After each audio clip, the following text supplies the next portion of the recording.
is here? Oh, okay.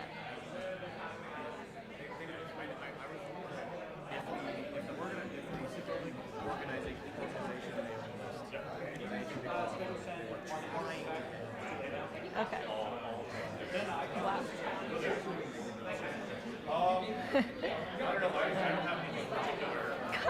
I got Matt Parker.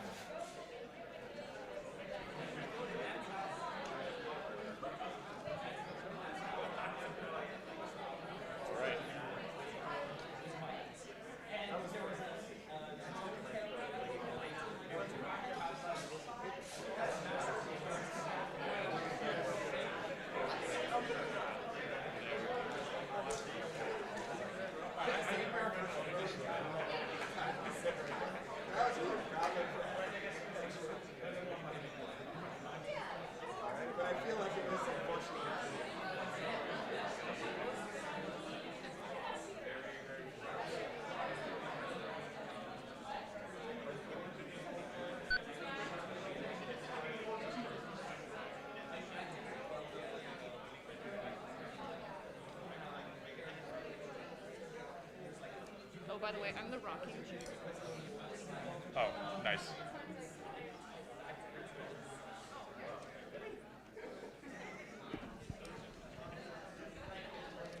Hello, hello. All right, I think we're about ready to get started. I am so incredibly excited.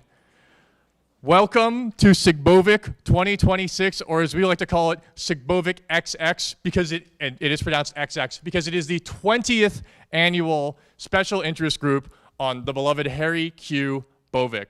This has been a tradition for 20 years, which is unfortunately as long as I've been alive, which is kind of completely insane. And that's not the only thing that's crazy about SIGBOVIK this year. This year, we have 17 presentations for you guys, which is far too many. The schedule is on the website. We have all kinds of zany stuff for you guys to see.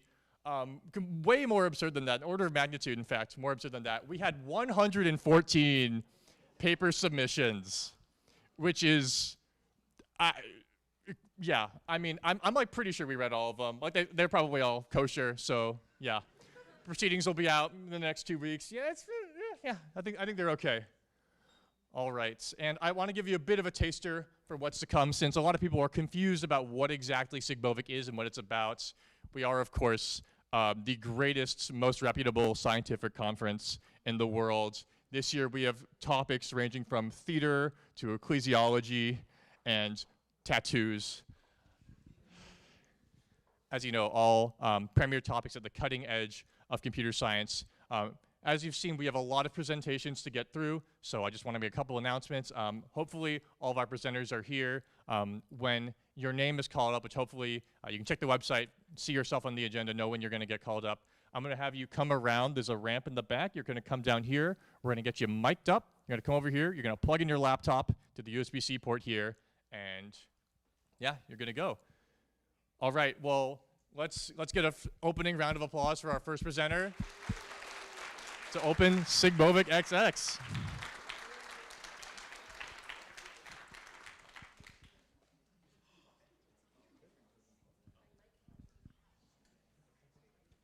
We also have a handheld if you'd like.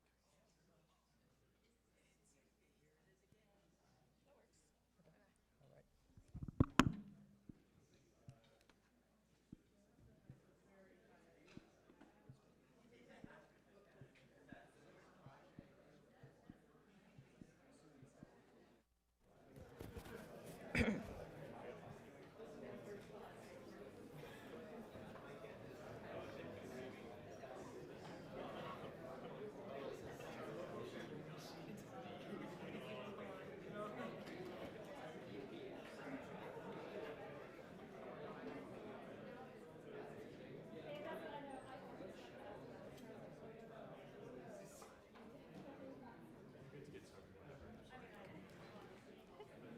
All right.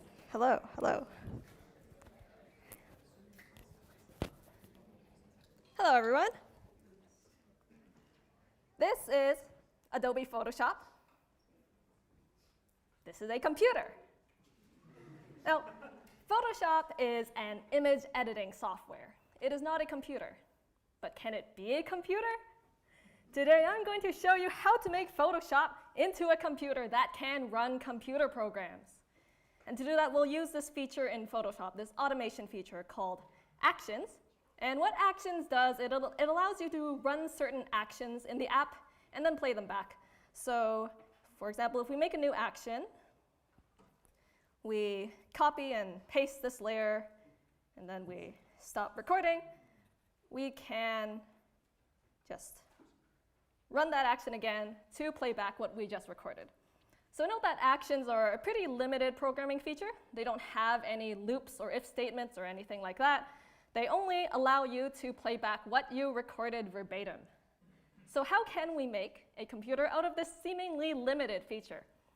Well, computers are made of logic gates, so what we want to do is make actions to simulate logic gates.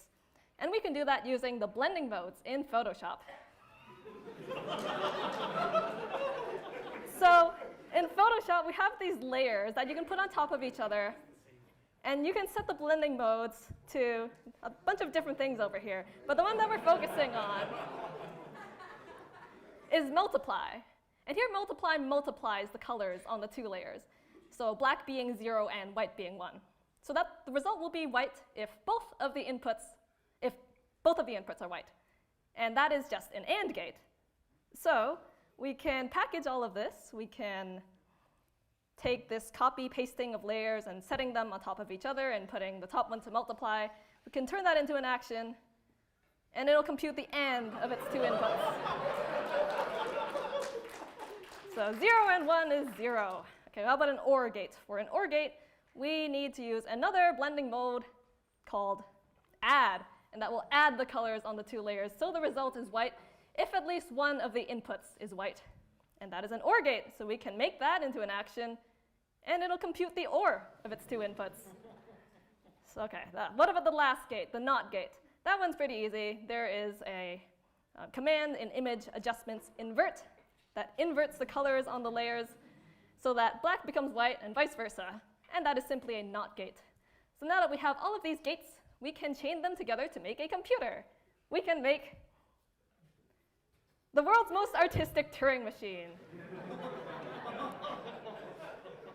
So a Turing machine is a model of computation invented by Alan Turing that can, in theory, do anything that a modern computer can do, including run Photoshop.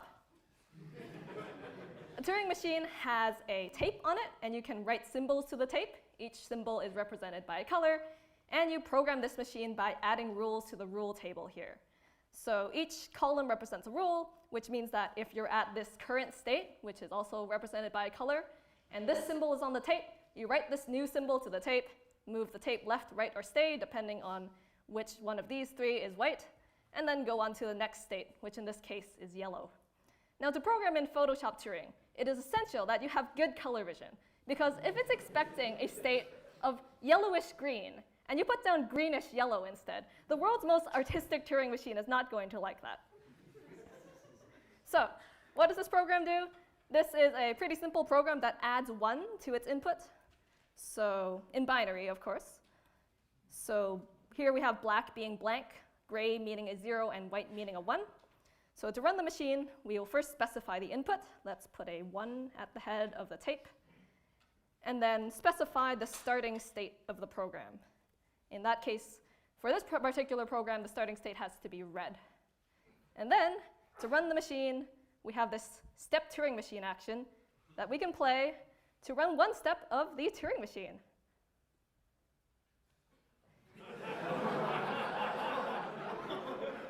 And you can see.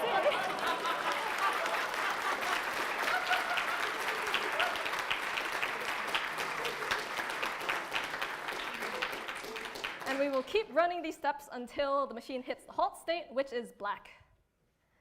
And that will happen soon. Very soon.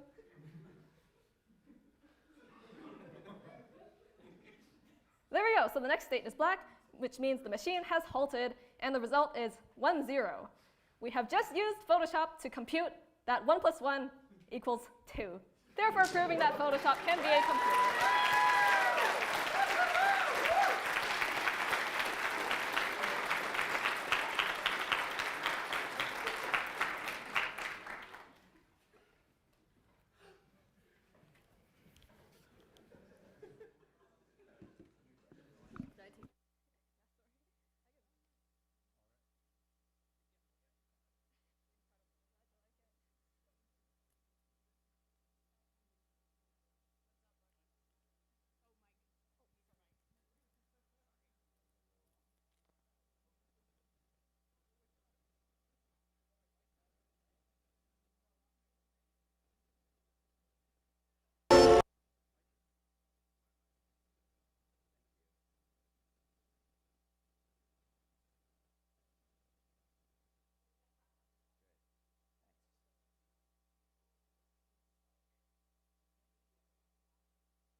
Here, because we got 17 presentations. Ava, thank you very much. That was excellent. It's important that people like Ava make computers because my hobby is to torture computers. I'm Tom Seven, and I'm happy also that we're at SIGBOVIK XX. This reminds me that I am very old. And my talk is, okay, I understand what happened. I stepped in front of that light, and this thing was flashing my, okay, I'm fine. No one can force me to have a secure website. This is my website that I made in the 1900s. It's called Tom's Insignificant. I think it's one of the oldest websites in the world, without exaggeration. And it was in the 1997 issue of Yahoo Internet Life magazine, along with Xena Warrior Princess. I was listed as a top site on the internet for my site called The Illustrated Guide to Breaking Your Computer. So I've been at it for a while. The problem is I want my website to be on the internet. And I went to it 6 months ago, and the Chrome web browser gave me this horse shit. Yeah, it says, some attacker is trying to steal your passwords, messages, or credit cards. This is me going to my own website, and I can tell you for sure that there were no credit. It's not a bank website. It's my personal public website. Everything on it is public. And there's no place to even put a credit card short of typing it into my blog as a comment, which if you want to do it, why are we trying to stop them? Also, do we really need to talk about the difference between a credit card and a credit card number? Okay, anyway, I'm not happy about this, and you're probably familiar with this kind of thing happening to you, and I have a name for this now. It's called toxic max security. The attitude that says everything needs to be secured all the way up, turn it to 11, military grade. And it's just like, it irritates me. These are the people that won't let me install stuff on my work laptop. And so I can't work on my slides at the last second. What they want me to do is they want to grind me down, and they want me to go to this COP, the authority, the certificate authority, and get my papers that say that I'm allowed to have a website. And I don't want to do that because I just would rather do a lot of work to make everything worse for myself and my users in a prepaid self-own, okay? So this is my project this year, and it's not epic. It is but a precise karate chop to the solar plexus of good taste. And what I did was I built my own TLS reverse proxy hosting my website. It's been hosting it for quite some time now, secretly, which pretends that the site is encrypted and then just loads the HTTP site behind the scenes, which is, by the way, a completely standard way to do this. Cloudflare will also send you this product, except they don't do it over loopback. They just go like across the open internet. My plan is, okay, no cheating. First of all, I'm not just going to like leak this, not going to mail the secrets to somebody else. It's going to be in the protocol itself. I also, when I say a self-own, and what I mean is I don't want to get like rooted. I don't want them to buffer overflow my site. I just want it to be extremely insecure, like anyone can spy on the traffic. It has to work in real browsers, and I want it to be maximally annoying to the security people who think that they're going to grind me down, okay? Which means, for example, I didn't use OpenSSL at all. I wrote all of this myself, which they hate. And it makes it more secure because, let's be honest, OpenSSL, 900,000 lines, it's the main source of security holes on the internet. Yes. Now, fortunately, I'm speaking to a group of geniuses because this is a 25-page paper, and we only have 5 minutes here. So I don't need to tell you about the details of the protocol. You'll just already know that the TLS handshake starts with this hello message, and then there's a random number that's inserted by each participant, and it must be random, must be made really random. And I thought, who has really good random numbers, like good at security? Banks. And so what I use for my random number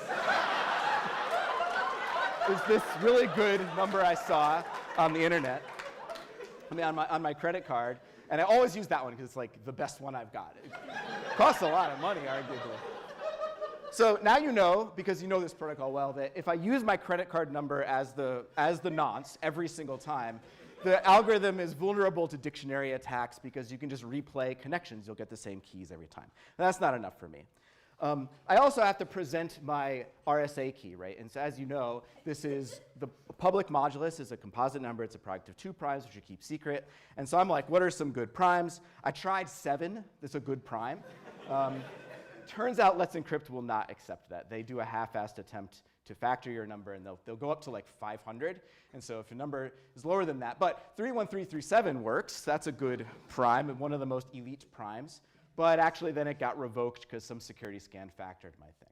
So what I did is I figured out, I guess, that you can use more than 2 primes. So I have 16 factors of my RSA key. Each is just big enough that it won't be caught by security scans. But for $100 you can factor my RSA key. So good. It's military grade 4096-bit diaper grade encryption. You're also familiar with AES 256 and CBC mode, obviously, like everyone. And you know that there's also an initialization vector that is supposed to be random that the server can pick when it's communicating. And if you choose an initialization vector that has a particular algebraic relationship with the data being encrypted, namely they're the same, then when you XOR them, for example, using Ava's techniques, you get all zeros. And then you always encrypt the same thing, which is all zeros, when you're communicating with the user, which is awesome. And if you force the packet size to be the minimal size, then you can manage, and this is a real packet capture from my actual website, you can manage that the encrypted data, which is a lot of overhead, just contains very clearly visible the response from the server, and a bunch of other stuff. So that's good. Also, if you always encrypt 0, you can start encrypting before you even know what you're going to send, because it's always 0. And it's provably secure against side channel attacks like timing, because the data isn't even present when you encrypt. Now, there are some limitations. For example, if you try to use curl to get my website, it will say, on like a freshborn Linux installation, it'll say unsafe legacy renegotiation disabled. You cannot connect. And this is actually really easy to fix, but I decided not to. Because, well, first of all, look, it is really rich to pretend that curl is like secure. The main use for curl is to just pipe like GitHub directly into your root shell to install a million lines of JavaScript code, right? And so like you use the -o command line option, which is an emoticon for someone with their head down on the desk like this, and their arms splayed out in complete submission. Of course, the reason that these guys have this message is they turn the things up to maximum, and they're trying to shame me. They're trying to get someone to complain to me, hey, I tried to scrape your website, but it said legacy renegotiation disabled, and then it's like my bug to fix, the shame. It's a common tool of toxic max securitists, but I think actually the right salve to toxicity is a kind of vulnerability, right? Like, why are our protocols so defensive? Why don't we take a cue from vulnerability researcher Brené Brown, who said and this. so I pulled back out of the research and thought, I need to figure out what this is. And it turned out to be shame. And shame is really easily understood as the fear of disconnection. Is there something about me that if other people know it or see it, that I won't be worthy of connection? It's true. It's true. My vulnerable server, when people see unsafe legacy negotiation disabled about my server, when OpenSSL sees that, it deems it unworthy of connection. I dare say this metaphor is really working out. So in conclusion, let's take the previous layer of cryptography that's been applied by the toxic max securitists and unapply it. I welcome your submissions in this new field of applied gymnography, or not gymnography. Papers, please. Okay.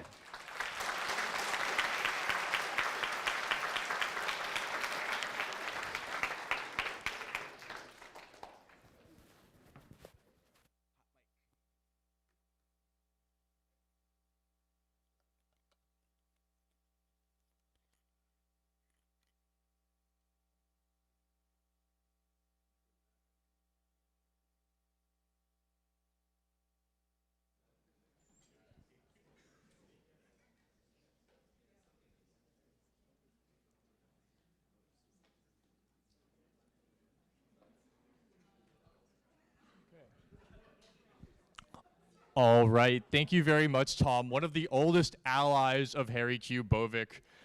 Now we're going to go to our first video for the night, submitted by Andre, on the very nature of randomness and probability. Right. Good God. Okay. All right. Good start. Good start. I want to ask, while I panic and figure out this technical difficulty, who is local to Pittsburgh? Can we get a raise of hands? All right. Who took an hour or more to get here?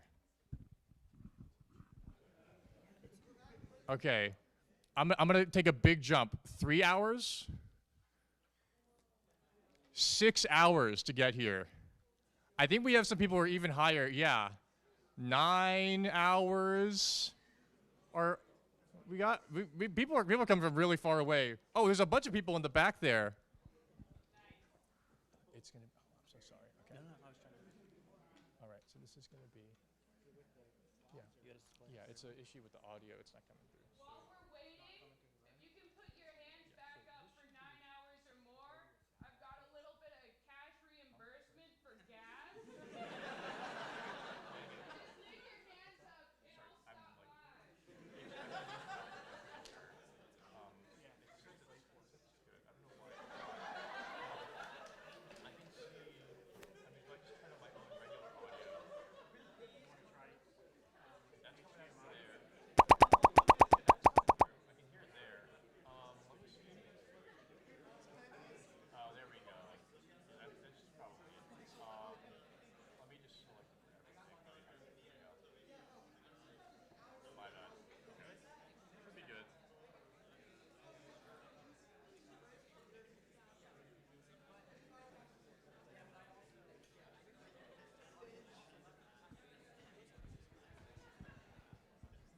Okay, it wouldn't be a presentation in an academic environment without somebody failing to play a video properly. So let's get started again from Andre. Oh, come on.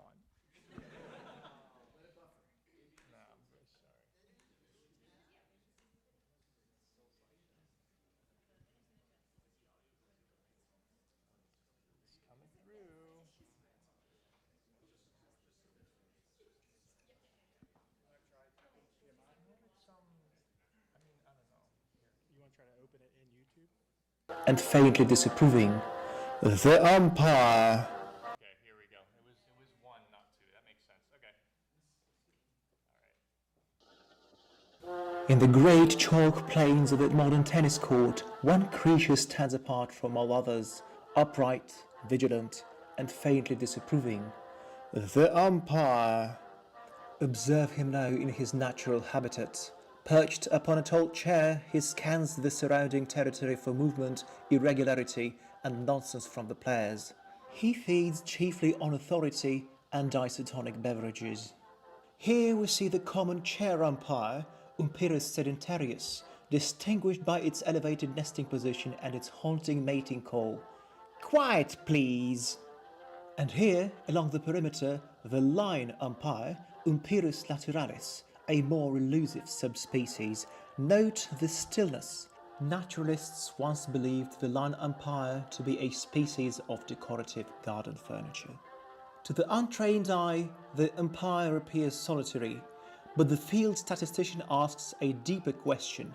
What is the prevalence of umpires in a given territory? How many inhabit a district, a parish, a sports centre canteen, or indeed the arena lavatories? Not all are directly observed. A few may simply be hiding behind a fern, waiting to call a food fault. For centuries, scholars have attempted to understand these marvelous creatures. How does one estimate the density of umpires in a given region? Can an umpire be said to possess a convex hull? And if so, should anyone be allowed near it? Nobody knows. Or rather, several people know, but they're all in different departments and refuse to use the same notation. Until recently, the study of umpires relied on primitive methods, anecdote, folklore, and shouting. This is not science. To understand the umpire, we require measurement, we require inference, we require methods capable of handling tiny samples, uncertain calls, and individuals whose behavior may, at any moment, be influenced by heat or pressure. In short, we require statistics. But not ordinary statistics. We require methods nimble enough for scarce data, stern enough for officiating, and sufficiently dignified to survive prolonged exposure to tennis. Because the umpire is not merely a person in a chair. He is a distribution. She is a confidence region with sensible shoes. They are a stochastic process in a blazer. And if we are to study them properly, then we must proceed with statistical method, and that naturally brings us to the matter at hand, the method of empirical likelihood.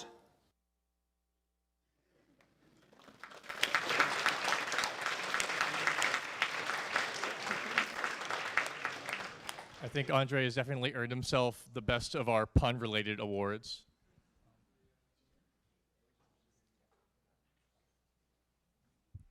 All right, up next we have Cohen's video on little creatures in your TV. Greetings and salutations. Welcome to the echo chamber. It is my living room.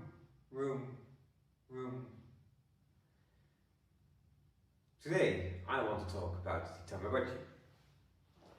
You might remember the Tamagotchi. It was created in 1996 as a virtual pet. Oh, it seems like such a short time ago. 1996. Only 30 years. Oh dear. Anyway, it was a hardware device. It was all the rage at the end of the 20th century. And I think it's right about now time that we take it to the 21st century. Let's bring the Tamagotchi to a device that you all know, probably have, you're very much familiar with. I'm of course talking about the DVD player.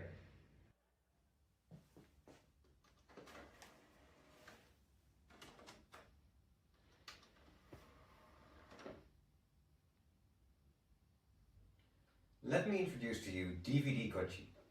DVD-Gotchi is a Tamagotchi clone implemented entirely using DVD menus. Like a normal Tamagotchi, you can control it using a set of buttons. In this case, buttons on the remote control of the DVD player. You select and click, and as you can see, the happiness bar goes up. DVD menus allow for 128 instructions. These instructions can be very complicated things, like addition, multiplication, and even comparisons. They also allow you to generate a somewhat random number. Using this, and a total of roughly 90 different video clips, we can make our own Tamagotchi that randomly decreases its food and happiness bar until one of them gets depleted, and then your Tamagotchi dies. This basically mimics the experience that you had with the Tamagotchi back in the day. There is a 1 in 10 chance that after any animation, either the food or the happiness bar goes down by 1. They can also both go down.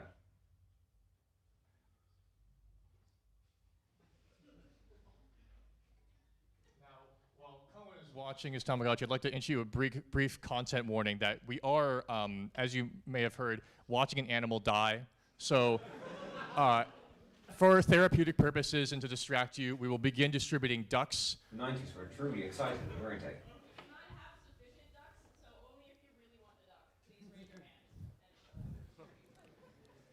Harry Quackery Bovik has long preferred this over regular applause for indicating appreciation for the great scientific advancements we have here at this conference.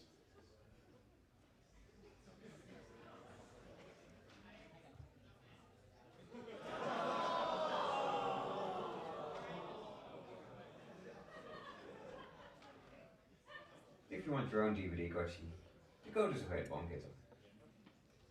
Thank you very much.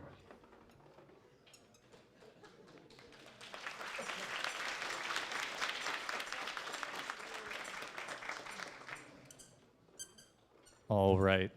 Thank you, Cohen. Next up, we are going to be welcoming, not Alex, that's wrong. That's all right. Kaylin, can we have you come up? Thank you so much.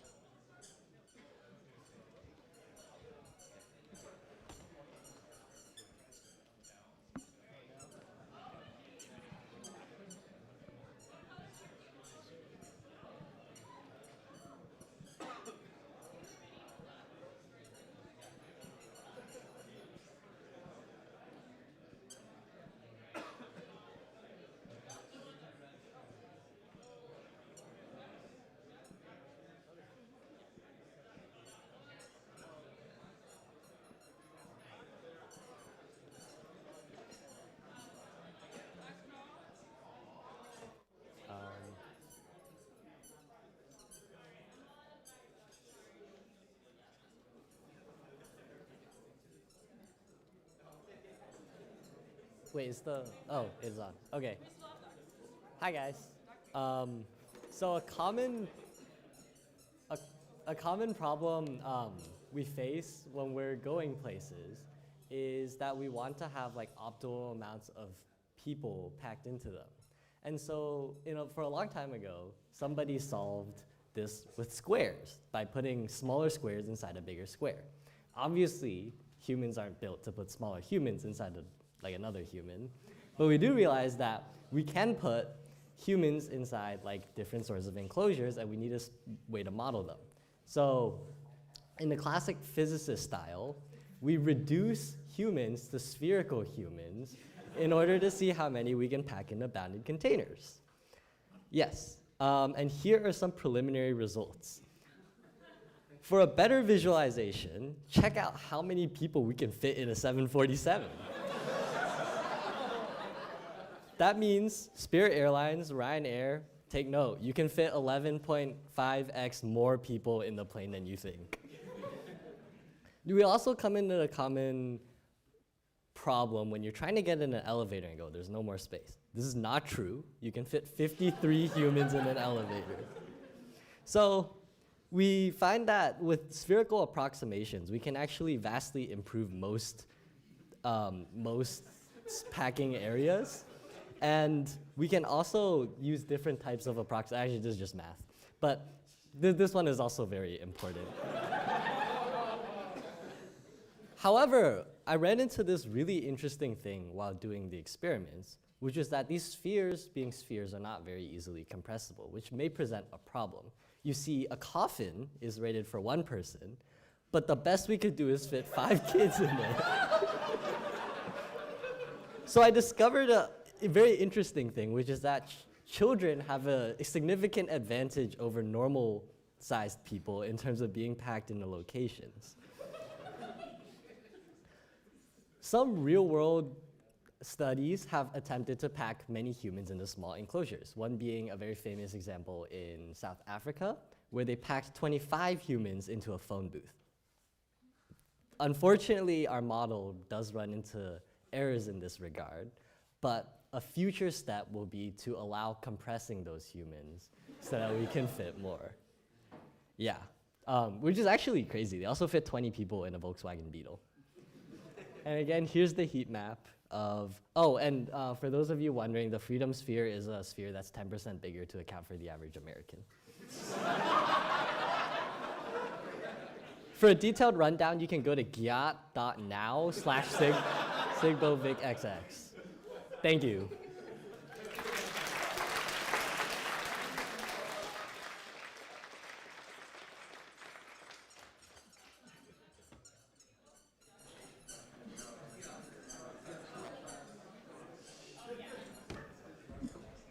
All right, next up is Alex, and if we could have our next speaker, Ferdinand, if you're here, please come down and around. Is Ferdinand here? Can you give us a sign? Give us a sign. Okay, that's all right.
I'll be presenting my paper on full name duplication. So I'll introduce my co-authors. I'm Alex. I'll be a freshman at CMU this fall. And here are my friends Alex Wren and Alex Wren. These are real people. They helped write this paper. So over the course of an afternoon, we investigated the following questions. First of all, why do 3 random-ass children have the same full legal name? How does this full name duplication vary by demographics? And how can we describe the overall distribution? So first of all, is anyone here from North Carolina? Okay, I'm sorry for your loss. So North Carolina, in their great incompetence, doxed their entire voter registry. So if you are registered to vote in North Carolina, I have your zip code, your party, your full name, your demographic, your age, your race, your birthday, your social security number on my computer right now.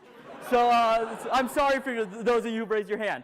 But using that data, we're able to analyze individual demographics, not only for their full name, but also for other distributions.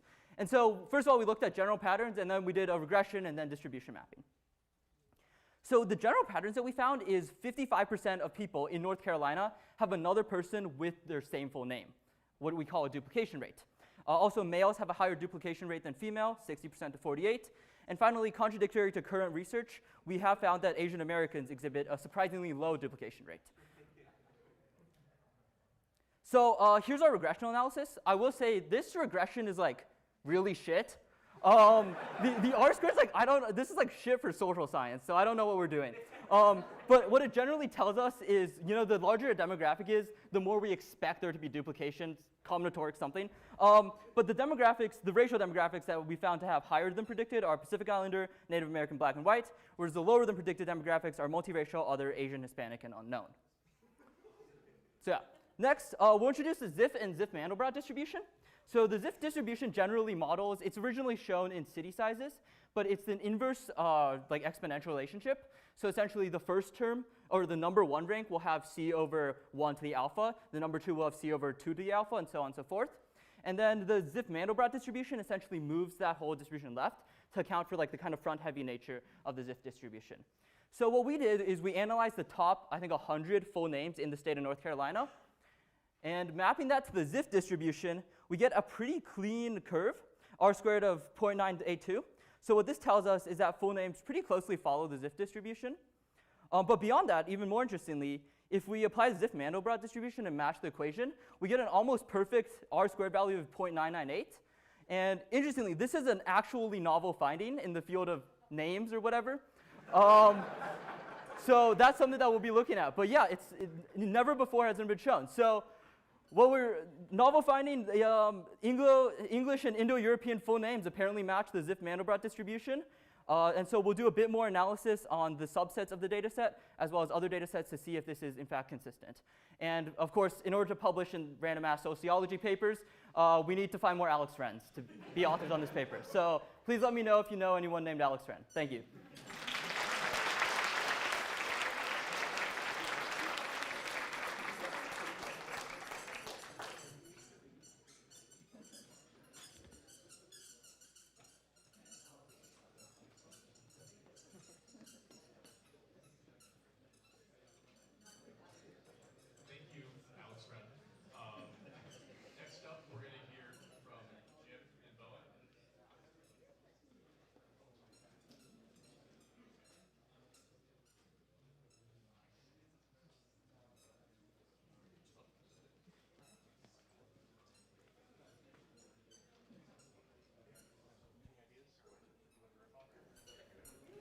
ideas for what to rip on? Any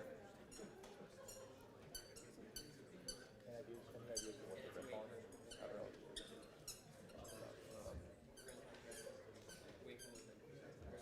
What's up? Sentient too? Well, okay, maybe not. There are 2 people down? Yeah, we're gonna have 2, and they're gonna figure it out. Okay. All right.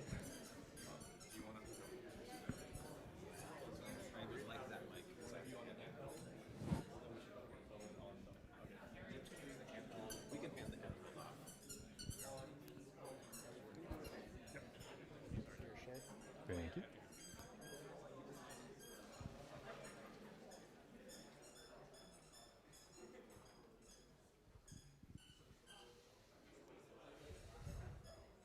Welcome. Welcome, welcome, welcome, welcome. Welcome to the more you know about your data center and you a virtual tour. I am Dr. J. McCann, the virtual chair of the virtual working group on virtual tours. And I am here to take you on a virtual tour of our data center. Now, before we begin the tour, we need a tourist as a volunteer from the audience. Now, there are conditions. There are 3 conditions. The volunteer must be full of enthusiasm and channel the enthusiasm of this very good audience. 2, the volunteer must be able to walk in place. This is the virtual part of the tour. And 3, very important, the volunteer must not be allergic to pomegranates. So if these conditions meet you, put your hands up in the air. Put them up in the air. I want to see both of the hands. I want to see the hands. I need to see them. I need to look at them. Do not move them. I must look at them. Those are good hands. Bring those hands down. Bring them down.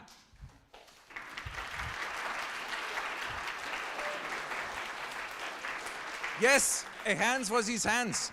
Now, you are a tourist, you will be here. This is your mark. Stay there. Very good. Now, first we must practice, we must walk.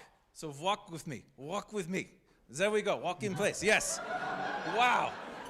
Okay, here we are outside the data center, and this is what we are touring. Now, I wanted this to be a surprise. I really did. I wanted this to be a surprise. Those rats at the NetRat, they leaked the information. You see, we are buying the Cathedral of Learning. We are converting it into a data center. We are paying $6 billion. It is a steal. We're going to take this beautiful building full of art and learning and humanity, and we're going to kick all of that out. We're going to turn it into a perfect machine for the production of slop. Beautiful. Now, it is very important that you remember one thing about the data center. A data center may look simple on the outside, but it is complicated on the inside, like a pomegranate. Simple on the outside, complicated on the inside. And so you remember that. I have this for you. Keep that with you. Good. Now, let us walk. Let us walk to the next stop. Walk in place. Walk in place. There you go. Okay. I will give you to your next tour guide. Hi. Welcome to the security vestibule. I'm Bowen L., the security consultant, one of those annoying people trying to get Tom Seven to use SSL on his website. Here are my associate Barney checks people in and out of the data center, so we keep miscreants out and keeps this equipment in. The servers are always trying to leave in the middle of the night. Our security is a lot like a pomegranate. It has a nice thick outer shell, but to protect the insides and keeps bugs and state actors out. But it also has internal structure to keep the seat secure. It's like the pith. So to help you remember this, I have a present for you. There's a pomegranate. And with that in mind, let's walk on to the next step now that you're checked in. So walk in place. Oh, hey and howdy. Welcome to networking. Welcome, I'm Jim M., networking expert. And I'm here to tell you all about the networking at this data center. It is fantastic. We've got all the networking hardware you need. We got routers, we got switches, we even got meet and greets. Yeah, networking is real important. So as you're adding me to your professional network on LinkedIn, let me tell you a little bit more. Networking is like, well, data center is kind of like a living plant of some sort. And, you know, a plant can't live if water can't get to the cells. And that's what the network does. It distributes the water to the servers. Yeah, seems good. All right, so to help you remember this lesson, I have something for you.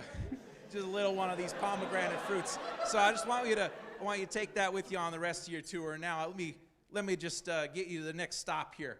Let's walk on, okay? Let's walk in place. All right, this is great. This is great. Yeehaw, you've been good. You've been good, y'all. Well, watch out. All right. Hi, I'm B. Lee, and I'm the storage systems expert and an IKEA fan. This is my bookshelf. Storage arrays in data centers are where organizations store all their important bits and make sure that they can be read back safely without any issues. In fact, this is almost like a fruit.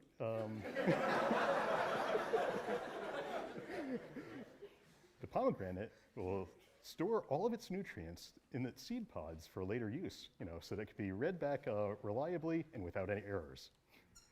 Just so that you can remember this, I have a present for you. Here you go. Storage is actually pretty boring these days, so there isn't too much to say. So we'll move on to your next spot. Broom closet, supply closet. Oh, sure, whatever. Hey, I'm JM. I've been working here for 55 years. I'm only 42 years old. This project has only been going on for 20 years. But you know, that's how life is sometimes. That's why they asked me to tell you about the storage closet.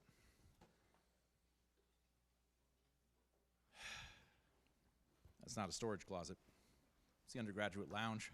I didn't know we had one of those, but, that's on me.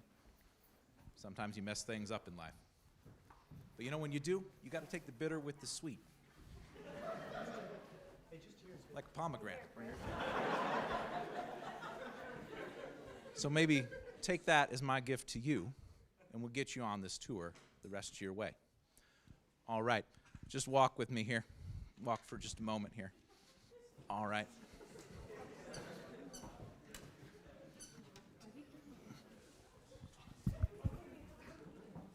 Hi. Welcome to Virtual Servers. I'm BL. I'm a virtual expert, which is like a real expert. In the same vein, virtual servers are like real servers. You can store like hundreds of virtual servers on a real server, and that's actually how clouds are made. This is how you treat the presents we give you.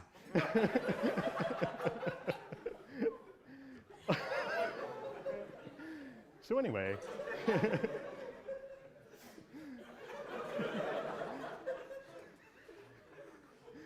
the individual virtual servers work together in concert, like, hey, no cheating!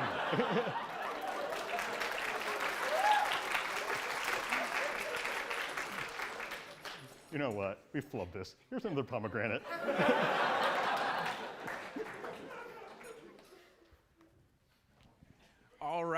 All right, welcome back to the front of the building with me here.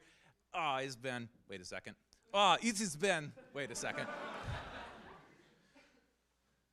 Welcome. Very good, okay, we are back. I am Dr. J. McCann. It has been wonderful having your hands on this tour of the data center. Now, many people ask me at this point of the tour, where are the GPUs? Aren't there GPUs in data centers? And I say to them, look, we only had $6 billion. Do you know what GPUs cost these days? We could not afford GPUs, but I am sure we will have some once university advancement gets done with their wonderful work. So, at this point, I want to invite my colleague back on stage. We have a little bit of a going away gift for you. Now, our sponsor really stepped up, and so we'd like to present you with a pomegranate, and also a pomegranate, and then a pomegranate, and then finally a pomegranate. So, of course, do with these what you will. Please don't waste them. They're very expensive and all, but distribute them to the fine people. Keep them for yourself. It does not matter. And a hand for our tourist. Right. Farewell, farewell. Thank you so much, and farewell to all of you.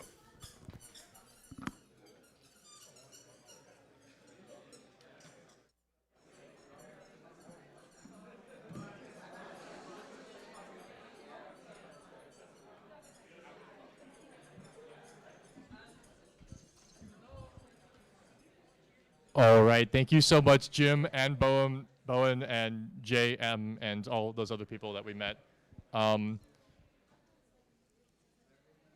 Okay. As you can see, people are shuffling about right now, which is perfect because we have reached our first and hopefully only intermission. Nothing goes horribly wrong. We have pizza. We're able to feed you. Yeah, yeah. All right, and you'll be able to get it in a moment, I know,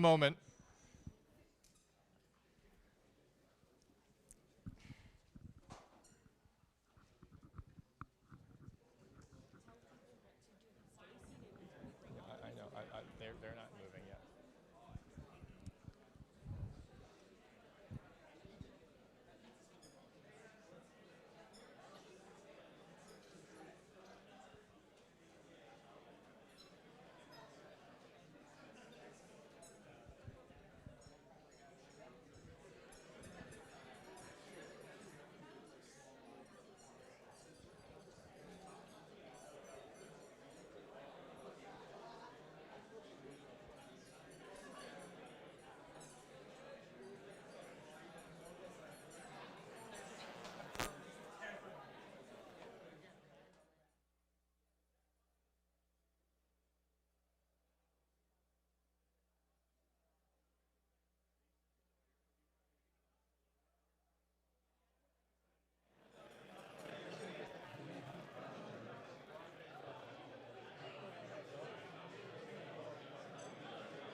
what the pizza might be like. Do you guys want to like let them know?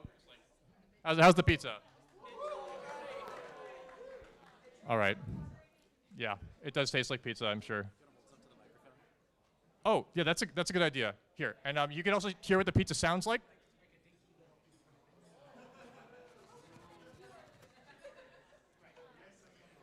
Yeah, just want to make sure everybody everywhere can get the full SIGBOVIK experience. This is, as we discussed earlier, an international effort, an international academic community.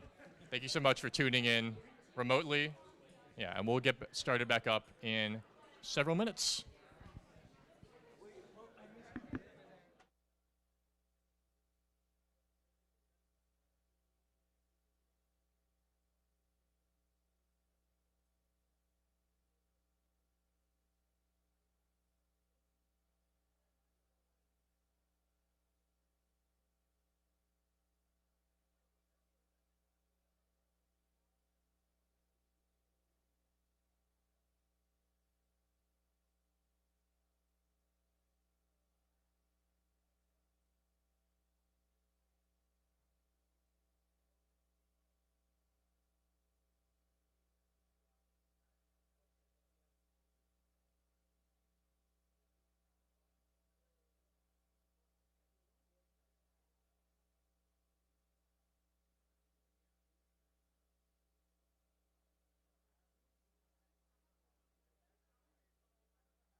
Harry Q. Bovik has spoken to me. I can feel his voice. I can feel his presence in this room. And I'm going to say we're going to try and get started again at 6:30. Going to give you guys some more time. Oh, yeah, clock in the back corner over there. For the people on the internet, that's probably like 6:30 and 15 seconds or something.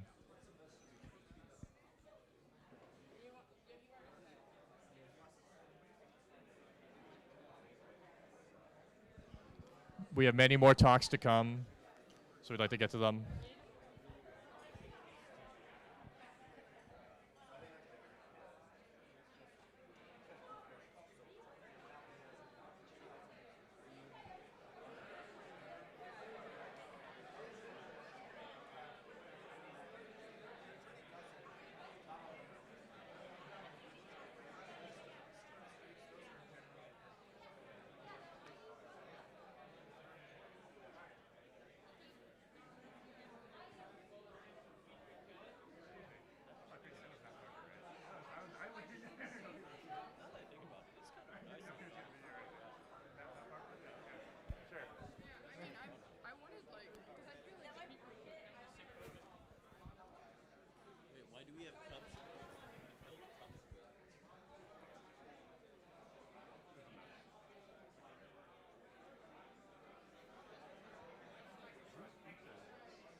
we're very funny and we're very good about it.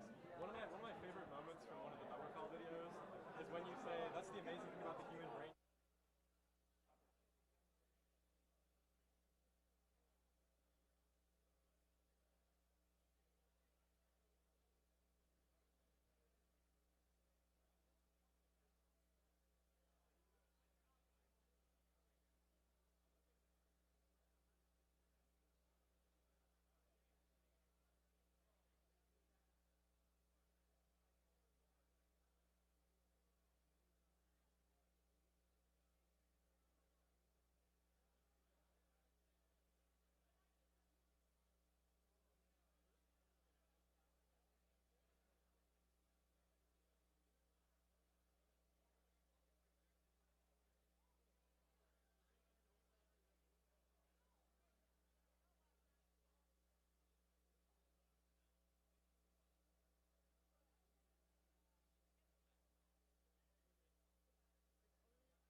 The back to your seats. You may continue to munch and snack, that is allowed, but we're hoping to get started again soon. Again, we have a lot of talks to get through. If we could get Ben and Jan Asuli to come up and prepare for their talks, I'd greatly appreciate that. Our speakers, Ben and Jan Asuli, if you could give me a sign that you're here. Hello?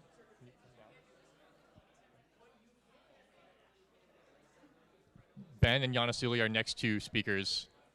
If we could get you to come on down in preparation.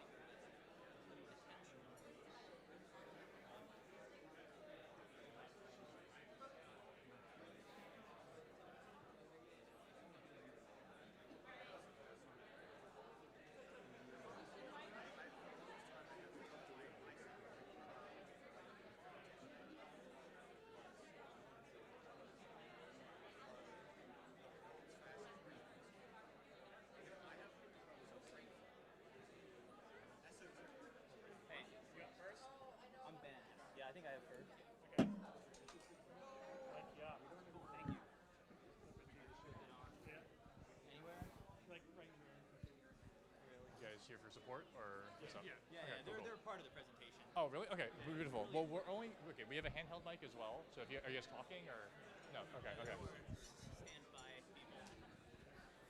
I want to make one last call for Jan Asuli. If we can expect you to be here and present. If you're here, please give me a sign. All right. Give me 1 minute. Just wanna.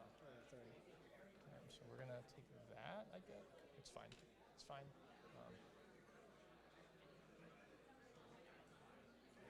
Okay.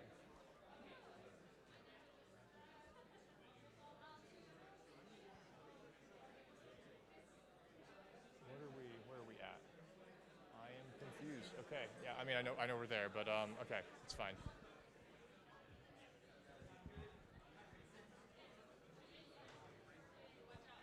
Yep. Okay.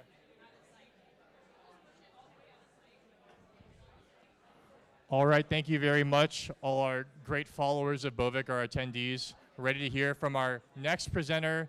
Ben, if I could get your attention back. Okay, all right.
All right. I'm ready to talk regular now. Okay, so this is called Scrop. I'm Ben, and I'm 4.5 years into the first year of my PhD. And this is Zeph, and he's a lot further into the second year of his PhD. And so interpreters, right? Interpreters are slow. And so you don't need instruction dispatch if everything is a ROP chain in your interpreter. Is this a good and original idea? No. So I asked this compiler guy, and he said this is already a thing. It's called a threaded interpreter, and I was really taken aback. I didn't understand this. I said, so people write VMs where each instruction invokes the next instruction using ret? That's, people already really do that? And he said, yeah, that's also a thing. It's called malware. So then we asked Unix legend Doug McElroy, and he also said that. So we continued onward. And so this is a threaded interpreter. It's where the VM opcodes encode the addresses of their implementations, so you don't need instruction dispatch, and each instruction can just jump directly to the next instruction. And an indirect jump is basically ret, and we thought that was worth spending a lot of time on. So what is a ROP chain? A ROP chain is like Rippy bits from SpongeBob for a binary. Or you could think of it as a program for an unintentional threaded interpreter, in the same way that monads are monoids in the category of endofunctions. Okay, so this is in our VM. We have this Scrop VM, and we built a Lisp on top of this, and we can show you later. These are the mappings of x86 registers to VM registers. We wrote the whole VM in x86 assembly with a lot of macros. It's really fun.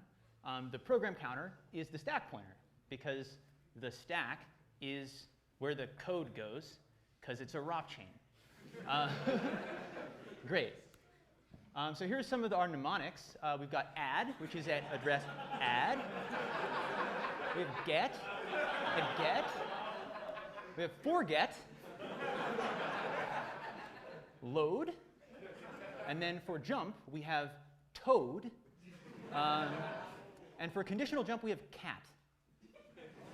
And finally, for lambda, we have ba, lambda. Okay, so there's errors everywhere in a dynamically typed VM. And ours is no exception. Users pass the wrong types for things, and you have all these type errors. This is frustrating, so we came up with a nice optimization, which is have one UD2, invalid instruction, and then have everywhere where there's an error just jump there. And we save space, And then when you try to debug, because you hit that UD2 and you want to know, maybe can I get a backtrace or can I try to figure out what happened? You can't.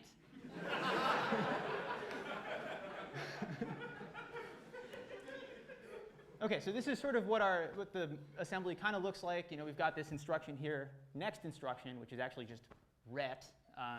We've got macros that take as arguments types that are then used to build more macros that then do the correct thing, like this. And then the heap is sort of frustrating to get right because you got to grow it sometimes, you got to shrink it other times.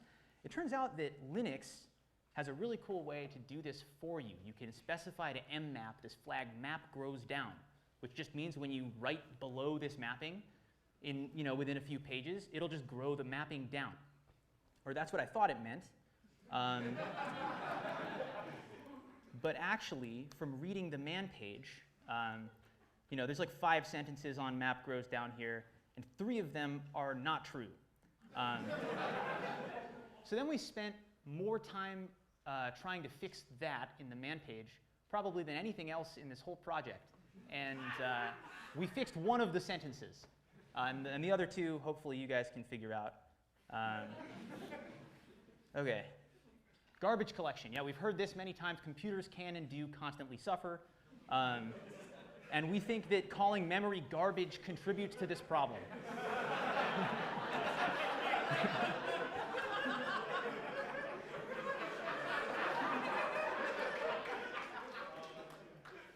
Okay, so that's the end of the presentation. I can show you a quick demo. So for example, let's run this in GDB. So like first, we'll try to add 1 and 1. And if I do 1 plus 1, I do get 2. Good. And if I try to add 1 and the string A, I get illegal instruction. And if I try to debug it, it just says I died. There's no backtrace. And there's nothing to work with. All right, yeah, that's kind of all I got.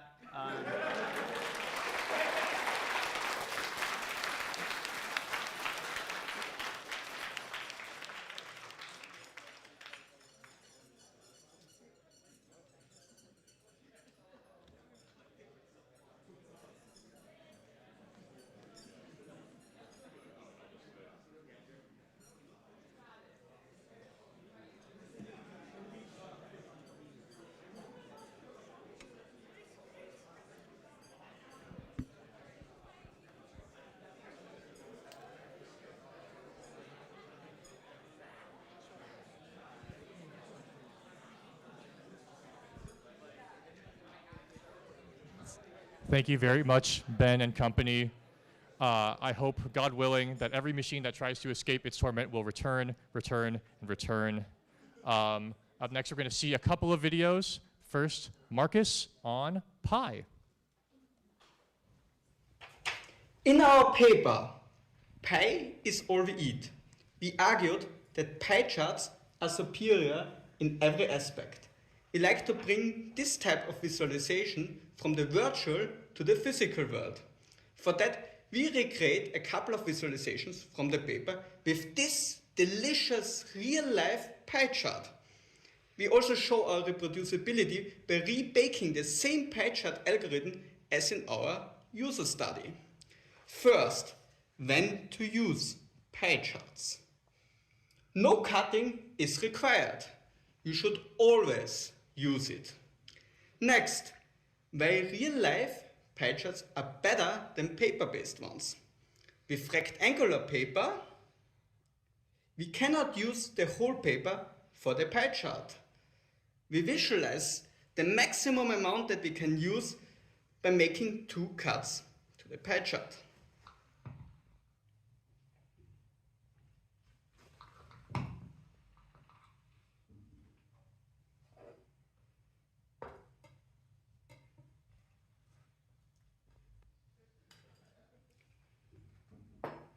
So here we have no waste. All of the pie will be eaten in the end. And as a bonus, it looks like Pac-Man.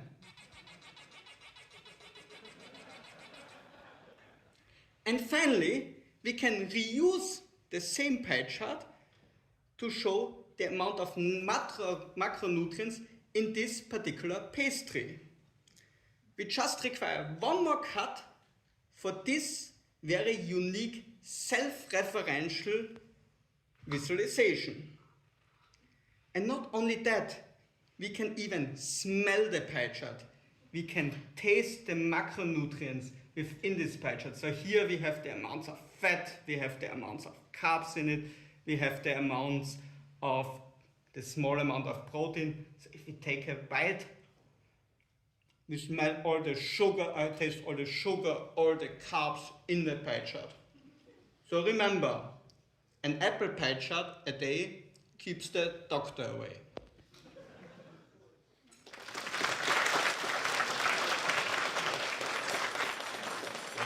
Thank you for that delectable treat. Thank you for the squeaks as well. Up next, we have Dave's video on the entropy of cat toys. Do you ever feel a sense of wonder about the nature of the universe? Well, I do when I watch my cat play with their spring toys, because whenever I take them out, they end up under the couch again in 15 minutes. And as a researcher at the forefront of computer science and physics, I want to understand why. To a certain extent, we know why. The cat pushes them under the couch. But what I really want to know is, why do they end up under the couch so fast? Do they always end up under the couch this way? Is there something weird about my cat? To answer this question, I created a simulation. Here we can see an array of springs on the floor of a room. It's an empty room, there's nothing in it, and we see a cat represented as a circle because, as we know, cats are perfect spheres, pushing the springs around at every time step. The cat will pick some position next to a spring where it can fit, and then it will push the spring forward, and then it continues. Let's increase the time step here. As we can see, the cat is pushing the springs all the way around the room, but they're not getting stuck anywhere, not in corners, not along walls, anything like that. Now let's see what happens if we introduce a couch into the room. All of a sudden, we can see that some springs are getting stuck under the couch.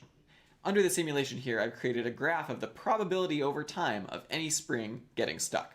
As the cat touches the spring more, the probability goes up, according to what appears to be an exponential distribution. If we wait for long enough, eventually, all of the springs end up under the couch. If you think about it, this kind of makes sense in a monkeys typing on typewriters producing the works of Shakespeare kind of way. If there's any region where the spring can go, but the cat can't, then eventually the springs, once they get there, will get stuck. And over the course of time, as more springs arrive, more of them will get stuck, until eventually all of them are stuck. So then our next research question is, why so fast? So far in this graph, we're only measuring probability according to how many times the cat has touched the spring. We don't know how quickly the cat touches the spring, though. This is where we move from computer science into the realm of experimental biology. We need an experiment. So I pulled out the couch, rescued a bunch of springs from underneath, and dumped them in the middle of the room to see how long it would take my cat to push them back under the couch. Pretty much immediately, a spring ended up back under the couch. Despite this promising start, we soon ran into a problem that plagues much of experimental biology. The subject was aware that she was being monitored, and this affected her behavior.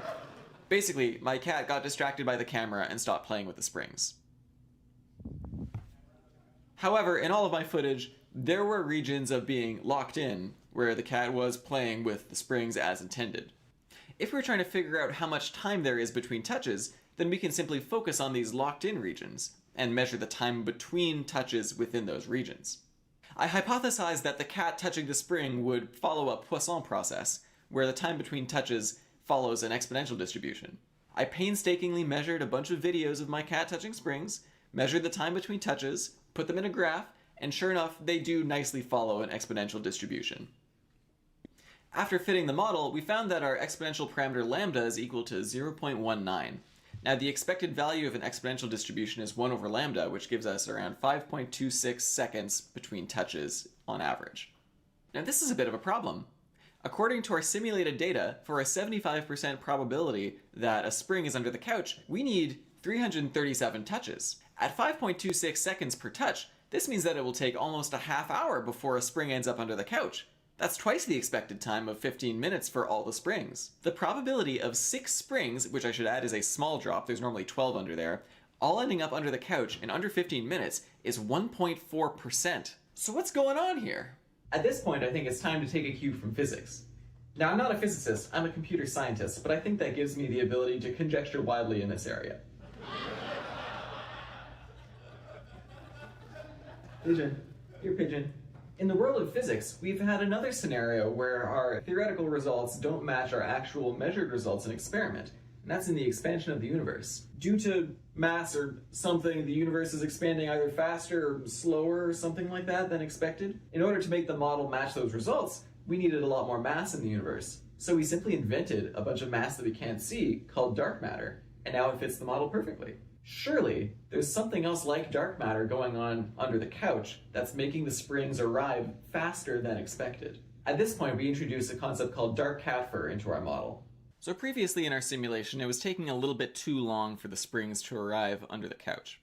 So, once we introduce dark cat fur, they should start arriving a little bit more quickly.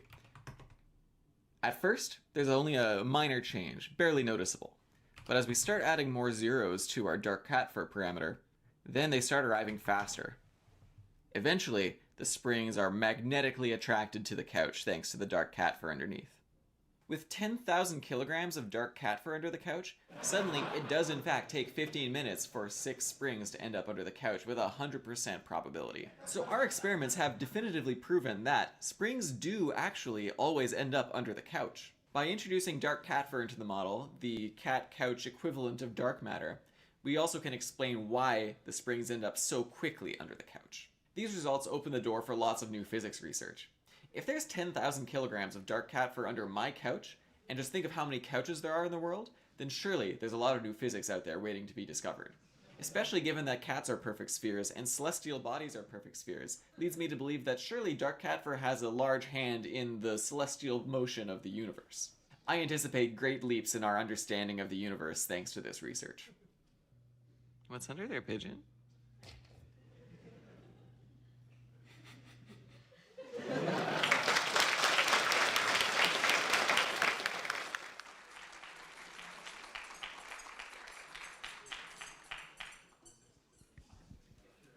All right, and for our next and I believe final video of the night, we have a presentation from Biram on infinite LLMs. It's very quick. Keep your ears peeled.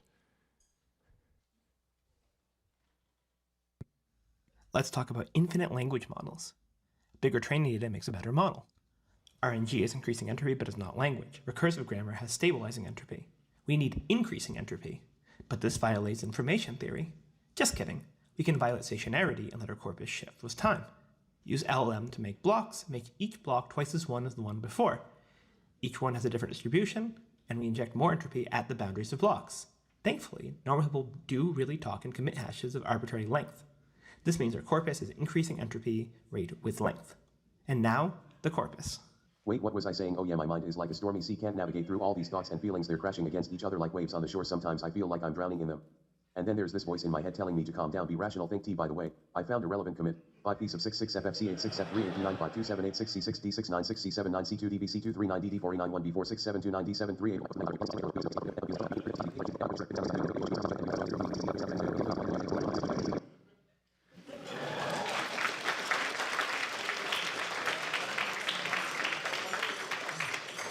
Thank you, Berm, for that lovely presentation. We're going to take a few minutes to cook some stuff up. Want to say a few things. First of all, maybe a quick round of applause, because we have a couple things more, but a quick round of applause for all the presenters so far tonight. I am personally so glad that it is not my job to be funny up here on this stage. They all do a really great job. I want to ask, since we've seen such an amazing breadth of topics from all different areas of study, a little bit of physics in there, I want to get a bit of a poll. I figure a lot of the people in this room are academic or academically inclined. I want to figure out what the strangest field of study we have represented here is. Does anybody think they've been involved in a really peculiar field of study? Have you heard of electrical and computer engineering? Highly electrical and computer engineering, which is highly pertinent to the typical content we see in SIGBOVIK. I mean, we've really been trying to broaden our horizons, with LLMs, the impending doom. I mean, we are kind of hoping to have, I think within 3 years, all of our papers will be generated by artificial intelligence, which can take the form of human intelligence. It might just be, artificial, but that's what SIGBOVIK is really all about, so that makes sense. Any other weird fields of study? Rehab science. What was that? Rehab science. Rehab science. Yeah, I think they were, we got a couple papers about substance abuse, I think, this year. It's typically only 1 or 2. Really goes to show the amount of breadth we have here. There's definitely at least one. I think somebody was trying to offer alcohol to Claude. I don't think he wanted it though. But I'm sure a lot of progress will be made on that. I don't really see a point in. Oh.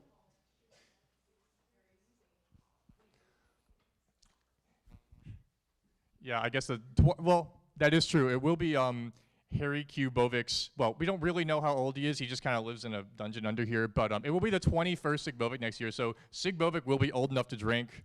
That is terrifying. I will not speak to the implications that has for this conference in person, though.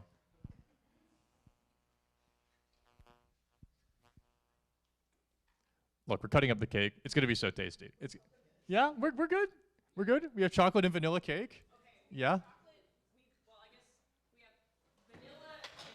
What I think is slightly marbled, and then we have vanilla and chocolate cake.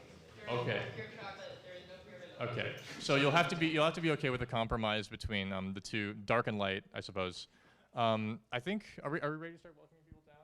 Yeah. Okay. Obviously I'm still cutting it. I don't know how many people want cake. So. Yeah. If you are interested in cake, I think now is a good time to start forming an orderly line on this side of the room. Yeah, yes, we have a photo.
food in this room. Please, please, please be very careful.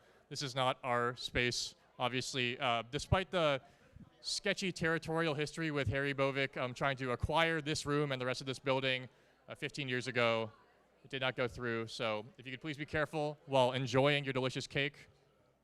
Observe that it is, in fact, one of the most important SIGBOVIK traditions. If you can try and find on your cake, if you haven't already eaten it, the part of the image of last year's cake. It's extra lucky if you got the number at the bottom.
Going to that side now.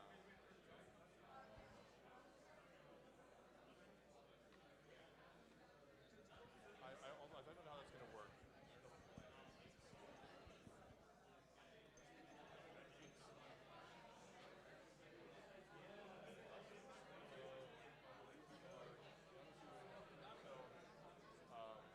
Here is wrong. So we're back to this. I think we're here right now. Yeah, you know, I think I actually have a bit of a weird study. So I do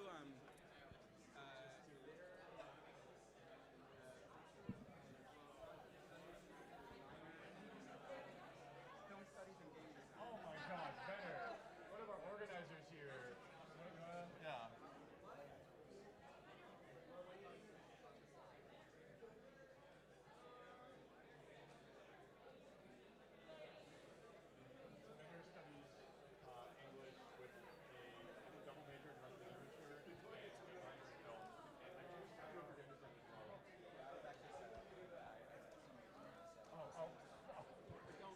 I won't tell her. I won't tell her. I didn't know.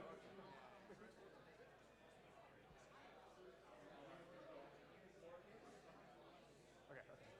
Your secret is safe with me.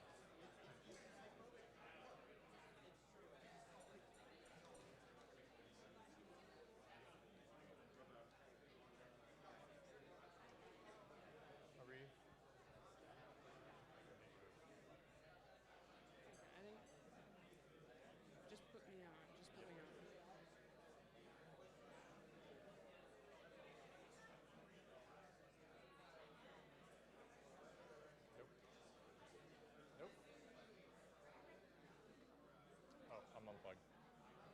easily. So it should go to 5 if I do this.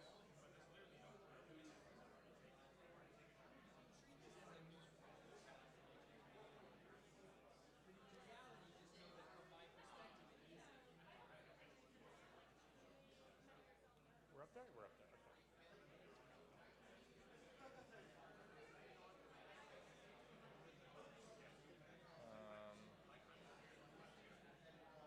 Okay.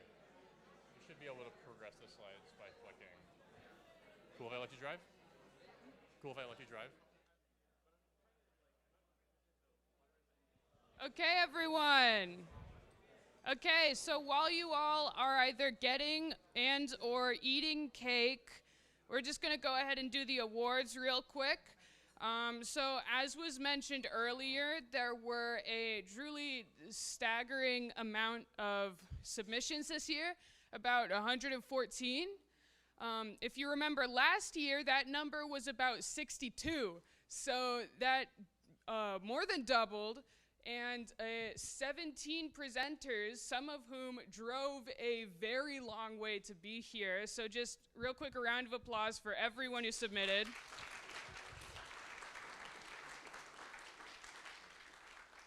And trust me, so I am actually a literature and cultural studies major. When you might go, why is an English major running SIGBOVIK? To which I say, don't worry, I'm also studying Russian studies. So I think I know what I'm doing. Anyways, because of this, I have been given the task of skimming like about 85% of the papers submitted to create the awards. Yay! So this is about, I believe, 15 or 16 awards. Truly, there are some really amazing papers that have all of them fantastic. Unfortunately, I can't give out 114 awards because everyone would leave. So we'll just get on with it. The Marginalia Award, Ian FVG Hunter for the best doodles in the margins. If you're here, wave your hand. Everyone can give you a round of applause. If not, we can give a round of applause anyways.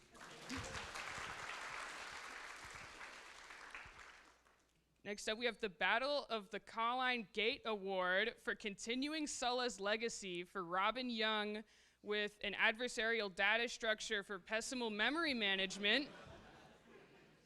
Really continuing his legacy far, far after his death. So another quick round of applause.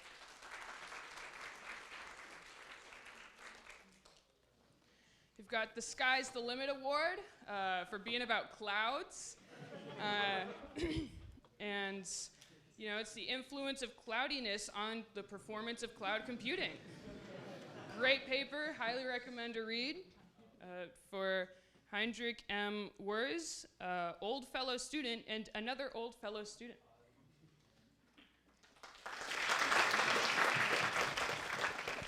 So for this one, we have the Blessing of the Gods Award for taking inspiration from Zeus's sexual misadventures.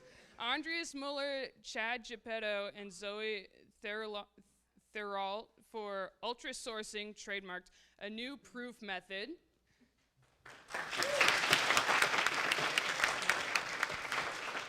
And apologies if I butcher your name, but you can't say anything. I'm the one with the microphone. Right after, the Blessing of Harry Q. Bovik Award, also to Robin Young for spreading the gospel of the Association for Computational Heresy with the paper, A Constructive Proof on the Ecclesiastical Status of Computational Communities. Thank you, Robin. We are now going to be tax exempt. And hopefully you all are good with putting your name down as parishioners. The Geek Award to Kieran Borovac for reminding us that no matter what you do, a nerd on the internet can definitely do it better. For Around the World in 80 Algorithms, Optimizing Idealized Global Circumnavigation.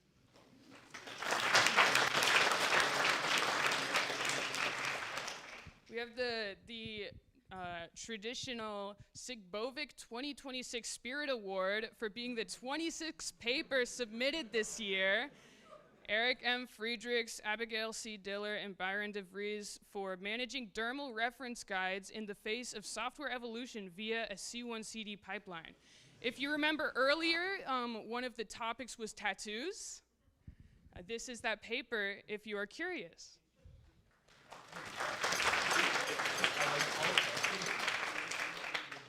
You have the Cybersecurity Award to Julian Hauser for finally solving the problem of rubber hose cryptanalysis with a modest proposal for security.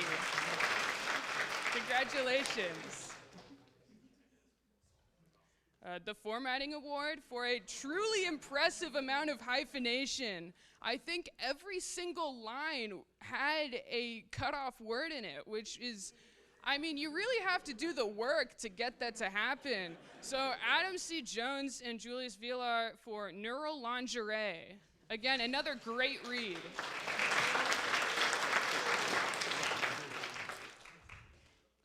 The Enlightened Media Analysis Award for successfully interpreting a square peg into that round hole. To Dennis J&J Summers, Basak Saks. Sorry, I'm really sorry. I'm from Ohio, so. And Yusuf Khan Semersi on parallels between large language models and the Black Knight.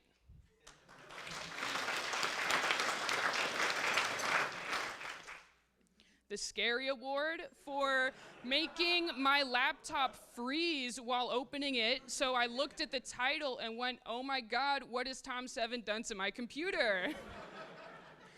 To Dr. Tom Murphy VII for no one can force me to have a secure website.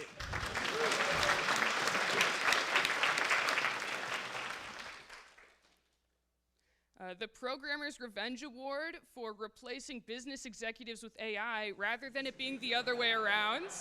To Olivia Carino for C-Suite.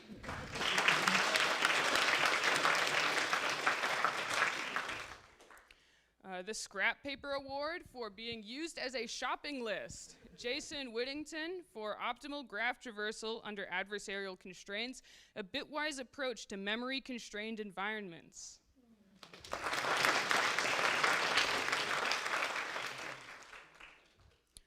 English Major's Choice Award for being entirely written in poetry, in prose. For Vsevolod Karimov for concerning the masked Shoggoth, a dramatic warning in 5 acts wherein emergent misalignment doth arise from adversarial reward. It's really a beautiful work, a beautiful piece. And last but not least, the Somehow Actually Useful Award for being one of the very few papers that could have an actual practical use outside of SIGBOVIK. To Andrew Miller and Xinyuan Sun for Login with Anything.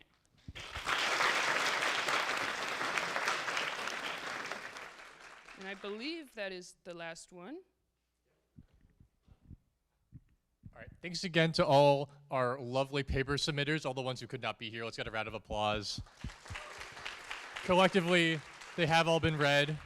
We're expecting our lovely proceedings to come out within the next 2 weeks, probably sooner.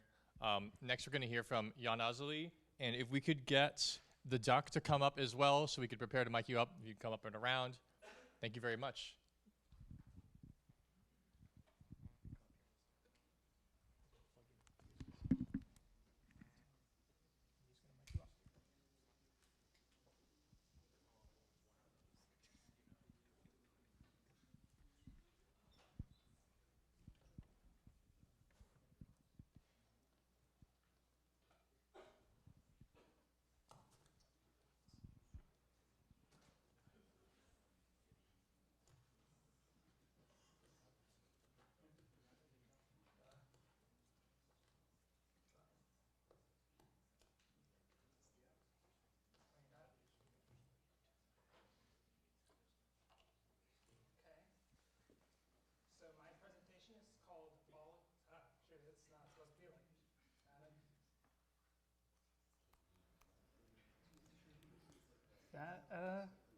Nope. How do I? If you unplug, start presenting first, and then do mirror screens, it'll Okay. cooperate. Yeah.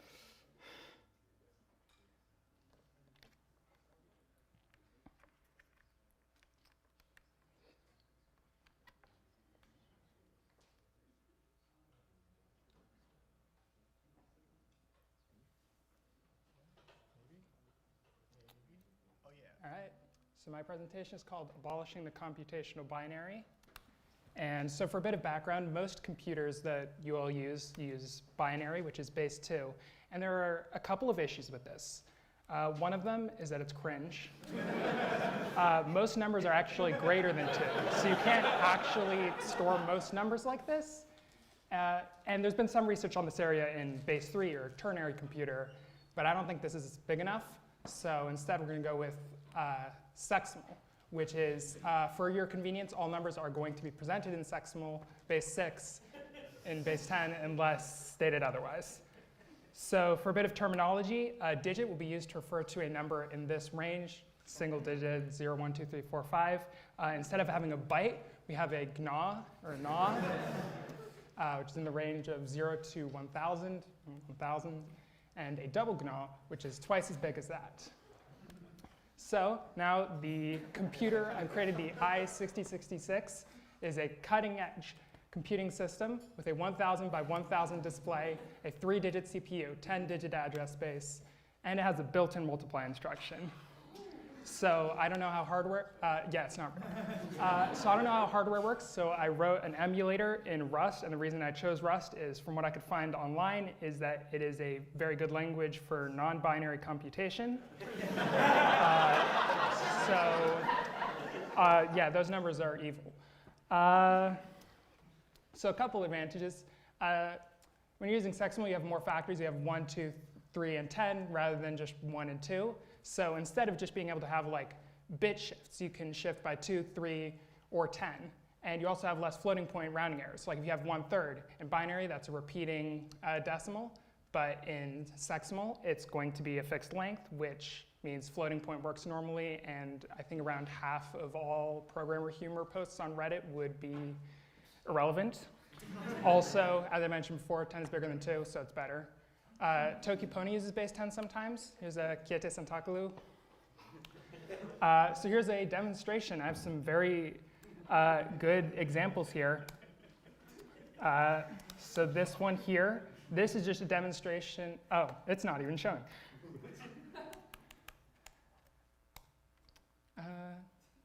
Is that? I'm trying my best. If I exit the presentation, maybe. And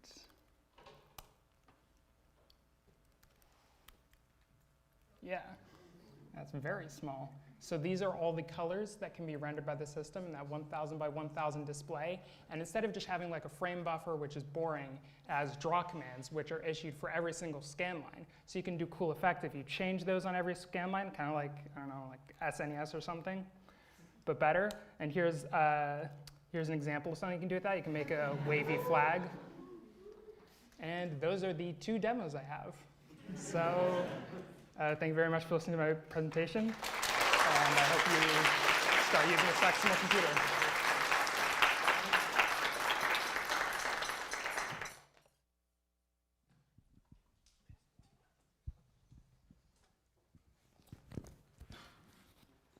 All right, thank you very much, Jan Azuli. Next, we are going to hear from the duck. I want to formally apologize.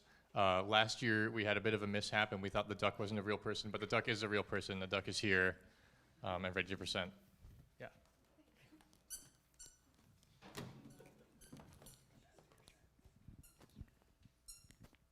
Oh, like here? Anybody in this room have a favorite duck? I don't actually know anything about ducks. Like, I'm sure there are multiple kinds, right? Like mallards. Is that like a species? Teal ducks. I like teal. It's a nice color. Are they teal? Are teal ducks teal? The color comes from the duck. The color teal is named after ducks. Wow, I didn't know that. I mean, that makes sense. I guess that there are other instances of that. Yeah.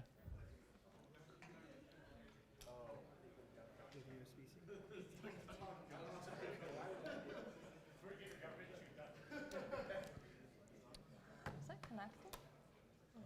Hello, everyone. I'm the duck. You might have to slide it over. Oh, that's how it works. Oh, or Command F1. Slideshow. Command F1. Oh, yay.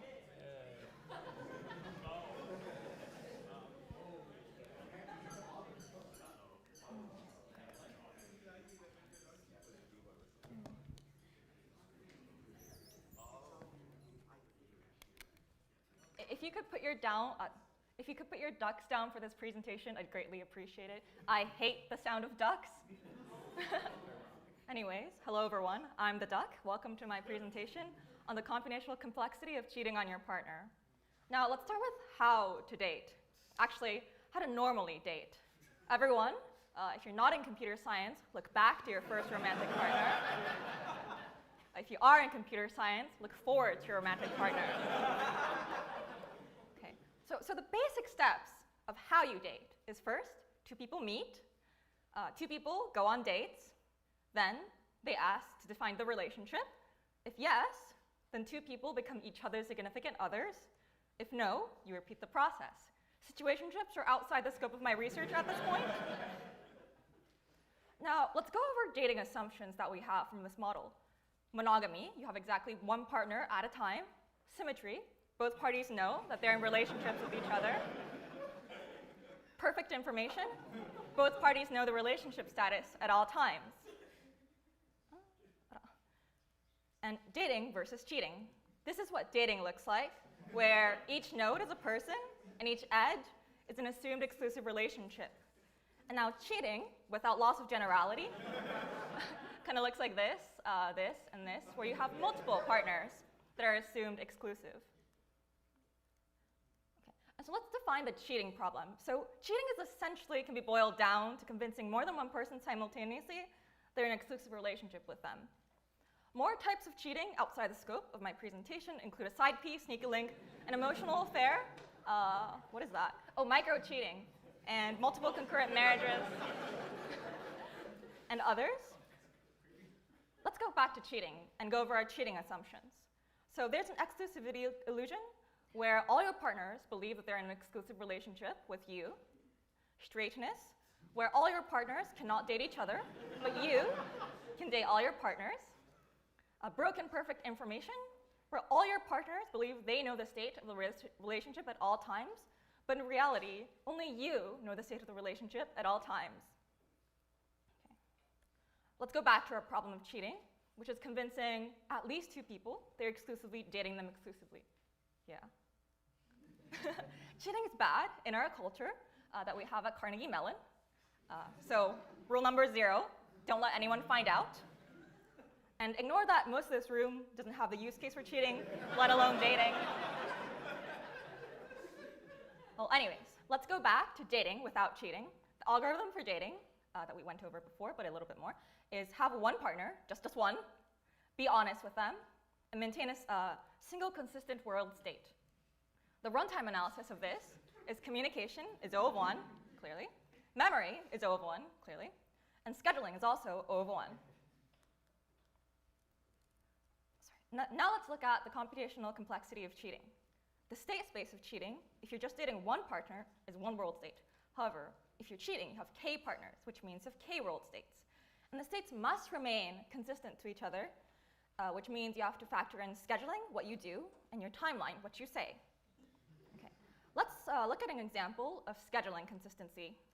Let's say this is your schedule with partner 1 and partner 2 without loss of generality.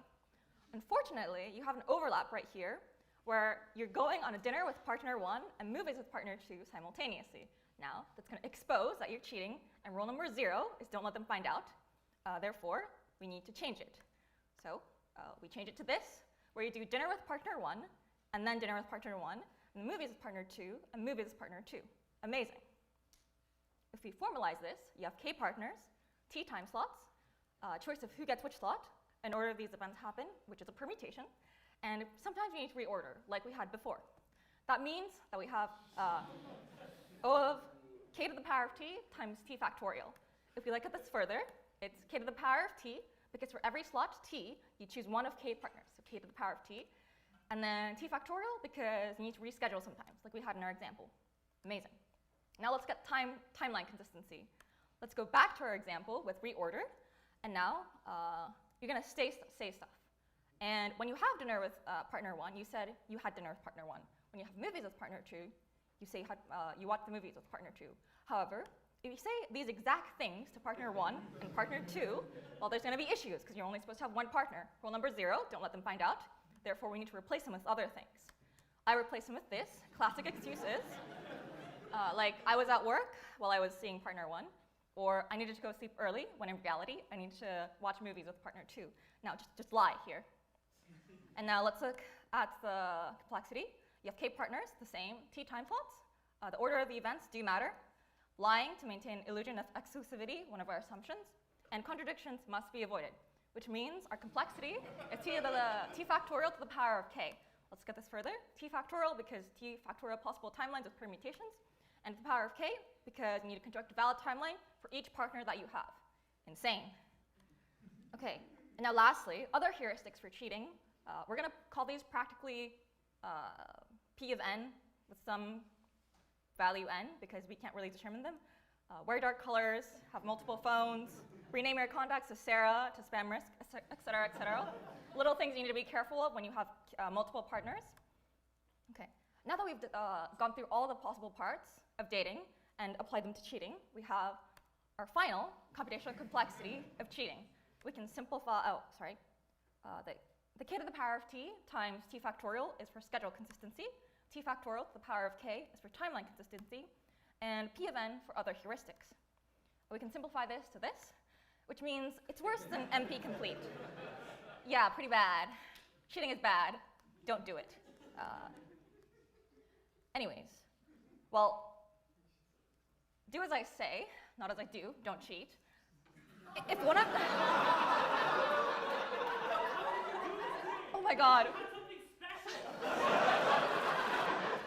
Well, if you're watching this online, or if you're in the audience, and one of your names is this, I'm not your girlfriend anymore. I'm sorry you had to find out this way. Your heartbreak is now part of great research. Anyways, that was the computational complexity of cheating on your significant other. How to cheat effectively, I can't tell you, but I am single now, so feel free to hit on me.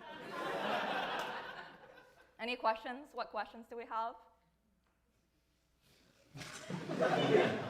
Oh, yes. For your word shapes, do you use modal? Can you expand this by using modal logic on how Kripke timelines work, with whether the timelines are Euclidean or essentially there's a further field of study that can be explored with modal. Oh, so you're a virgin. Okay, got it. Any other questions? Yes? Have you considered the implications of quantum computation in terms of many worlds interpretation? Ooh, the many worlds interpretation in terms of quantum computation? No. I'm going to use that in my next relationship. Was there a question here?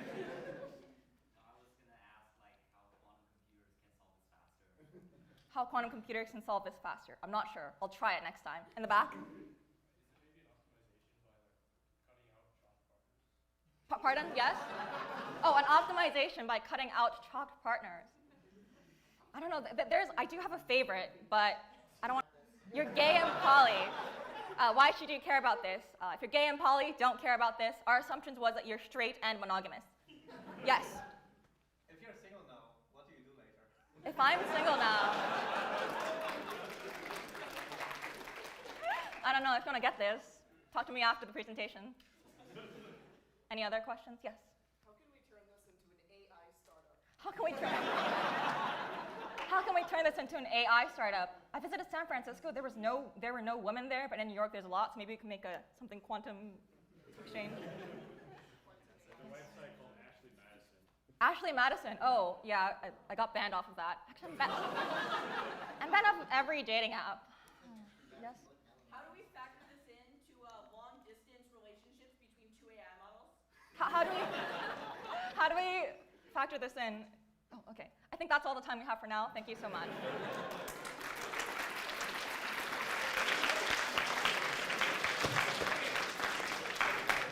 Thank you so much, and holy crap.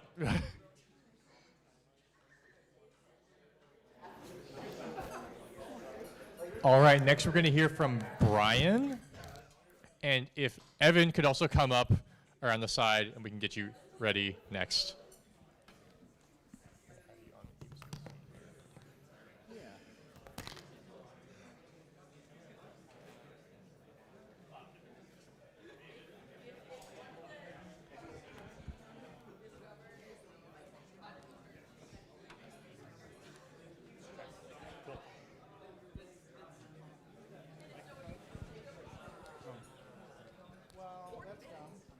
Just hit Command F1 if you wanted to go over there. Okay. Neat trick. Yeah, duplication display. Thank you. Just are you both speaking? Yeah. Oh, you'll. Oh, do you want to just? Okay. Yeah, you can clip it. I'll just do this. Hello.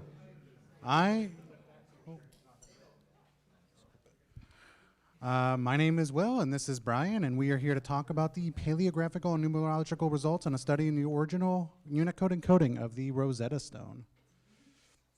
So our motivation is pretty simple. We want to unlock the secrets of the Rosetta Stone. The Rosetta Stone was discovered in 1799, but it's only been a surface level research of the understanding of its meaning. In 2009, people started discovering the Unicode code points for various hieroglyphics. And in 2024, we started this discovery of trying to interpret the Rosetta Stone through an academic study of the numerological Unicode code points of these hieroglyphics. So step one of our discovery back then, our journey, was to find the Rosetta Stone in Unicode. But unfortunately, we were not able to find that. Apparently, Egyptologists have had other ways of representing this, so they never really bothered putting it in Unicode. And we didn't really have the understanding of hieroglyphics to do it at the time. So something changed along the way. And we started trying to do this again recently. So we ran into some barriers because there's a lot of, like I said, Egyptologists don't use this, nobody really does it. So we had to fork a font rendering engine to do this. We had to add a bunch of features of it to be able to render the Rosetta Stone, like right to left rendering. And there's a bunch of 2D rendering control points that are in Unicode for rendering hieroglyphics that we had to add the support for. We had to fill in the gaps. There was a proposal in 2016 that discovered a bunch of other hieroglyphs and how they're represented in Unicode that haven't been fully recognized by the peer scholars yet in the Unicode space. But I think this might be the first rendering of the Rosetta Stone in Unicode. And now we can begin to unlock its secrets. And Brian will take away that. Right, so now we're going to talk about some numerological investigations. Now that we know the code points of the symbols of the Rosetta Stone, we can apply some standard numerological techniques. So the first one you might think of is well, this is often just called the Greek Quabla.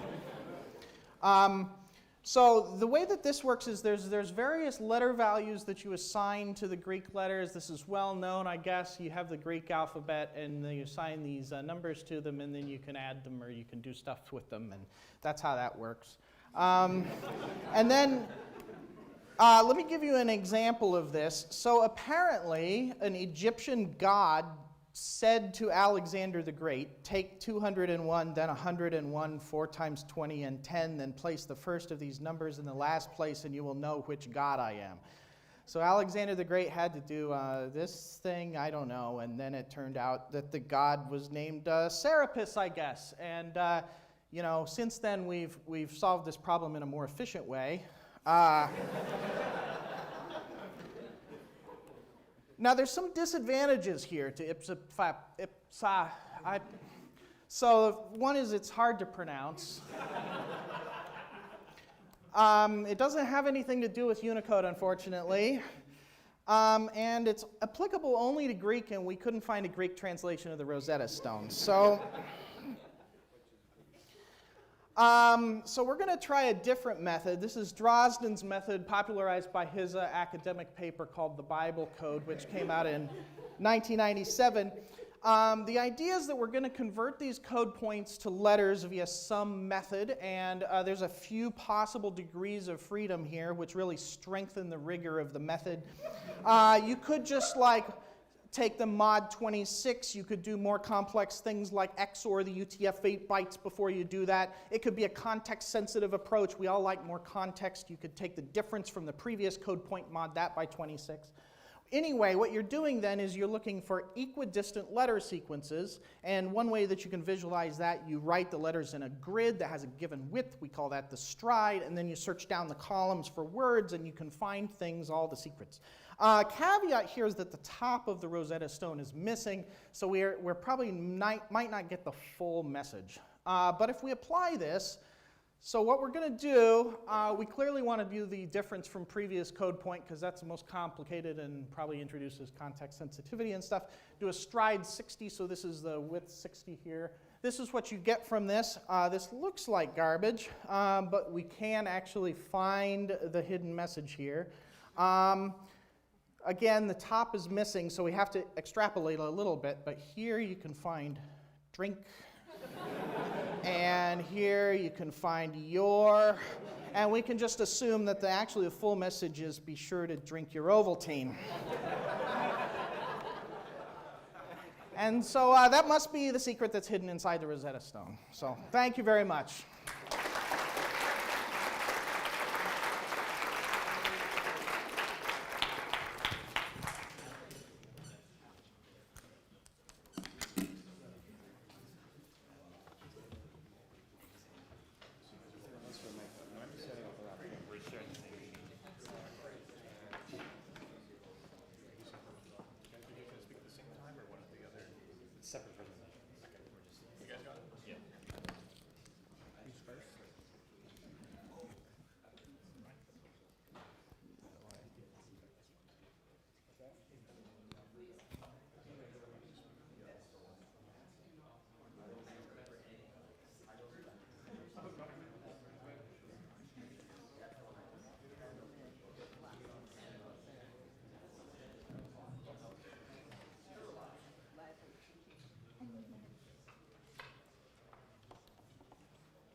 Hey everybody, before I start, I just want to give a little story for something that happened yesterday. So I'm a simple country boy from Illinois, and you guys have, it's pretty flat where I'm from, central Illinois, and you guys have some nice large mountains here, some big hills, let's say.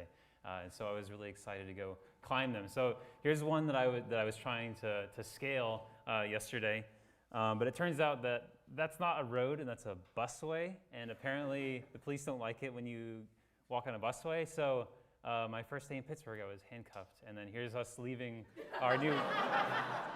This is us leaving our new police friends after escorting us off of the busway. So yeah, my welcome to Pittsburgh. Okay, so the presentation that I'm going to be giving you is called Flattening the Discrepancy, Gravity Consistent Model for a Disk-Shaped Earth. And here's a sad globe Earth and a happy flat Earth. And it's only because he's flat, nothing else.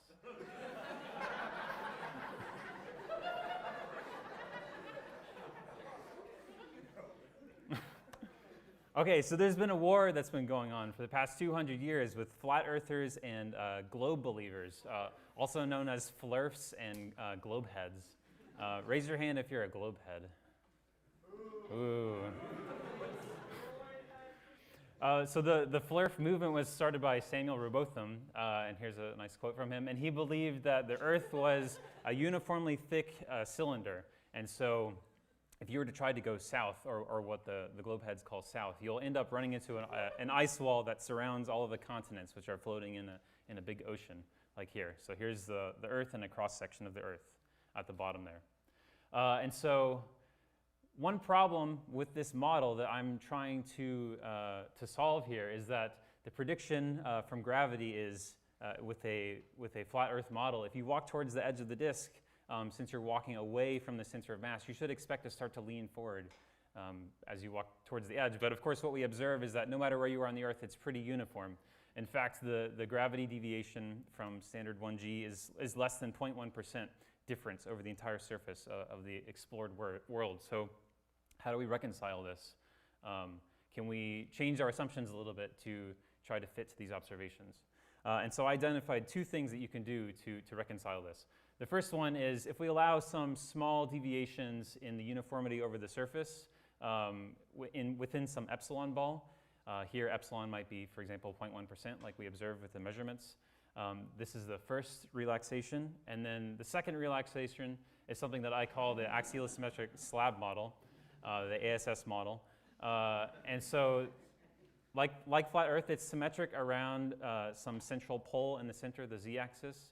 And the mass is bounded above by z equals 0 and bounded below by some function, some profile that you sweep around, which is b of r.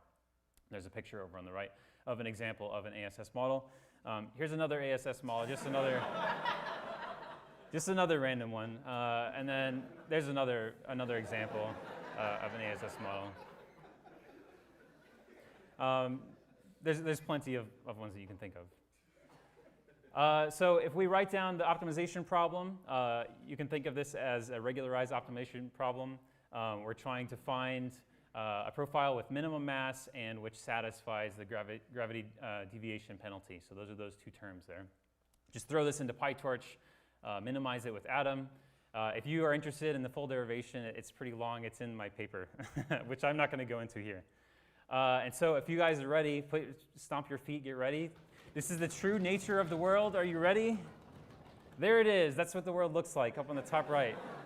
And so you can see there's two big lobes that lie just outside of the ice walls. The red line is the surface that we've explored of the world, but it turns out that there's this whole land beyond the ice walls, beyond Antarctica, two big lobes.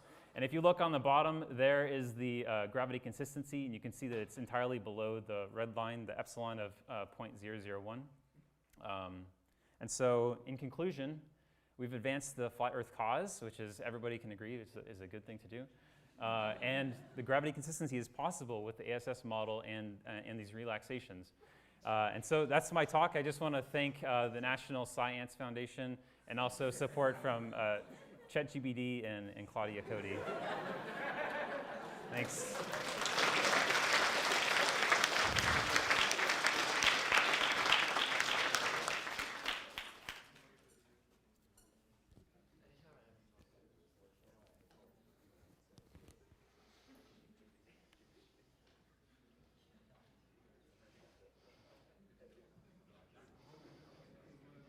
All right, hello everyone.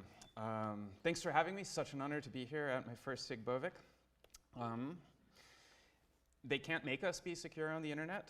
The toxic max securityists want you to be able to log in with these. These are identity providers like Apple and Google and Meta. They're very serious. But what if you want to log in with your Taco Bell rewards? Or your overdue library books? Or your paper rejections? Well, I'm going to talk about one way of doing this that's kind of interesting, which is using just GitHub. So GitHub, the hub of all Gits, also has a feature called GitHub Actions. The way GitHub Actions work, you just define like a workflow, some Docker stuff that you put in your Git repository. It's part of what's covered under the Git commit hash. It will run it for you in their own environments. And these are in a tested environment. GitHub actually started their own certificate authority, full CO, and they use this protocol SigStore. And so these workflows that you run in GitHub Actions can actually request signatures from the certificate authority. It's a signature straight from GitHub on whatever your workflow says to do.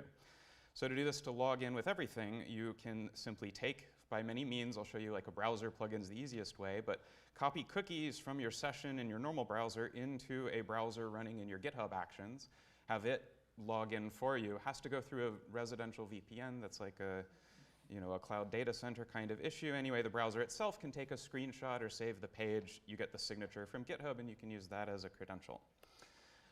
This is what it looks like on a GitHub Actions page. These are all like the workflow-defined steps, and maybe you can't see so well. Well, that looks kind of okay. It's going and fetching signatures on whatever the output is. It can be a screenshot of the browser page that it loads with your logged-in session. So to put this together, we made a forum demo that's called Login with Everything. I'm just going to try one demo. I'll mention the couple of things. This supports a bunch of different ways. Like you can log in with your Claude API key. You just paste the API key right into your website. They can't really stop us from doing that. Fun one is with Reddit, or you can also just go to Dev Console and copy the session cookies from Reddit directly from your application console and paste that into a text box. If you use a browser plugin, that's the one that I will show you. You can do that. Log in with today's Wordle. I think that one was one of the most fun ones. I guess the way it looks is, the forum says you have to see the members-only posts and to post on the forum, you have to have solved today's Wordle. So you do that, then you're logged in, you can post. I'm going to try to endeavor one live demo. I think that'll be okay for the time. Maybe I'll just show you this is more of what it looks like on GitHub Actions. Here's a view that shows what it looks like after GitHub has processed your page and taken a little screenshot and saved it. For this demo, this is going to be creating a new board. Give me a suggestion of something strange you might find in an Amazon shopping cart. We'll try it out. 1,000 ducks. Ducks. I heard ducks. All right, so the predicate is going to be Amazon cart must have a duck. I don't know how it'll go on 1,000. All right, I'm going to type in my amazon.com/cart. All right, so now I have a board where the only way that you can post on it is to log in with an Amazon cart containing a duck. So I'm going to go search for some ducks and at least get as far as putting them in. Ooh, I should have gone for 1,000 in the predicate. It might have worked. All right, let's add to cart.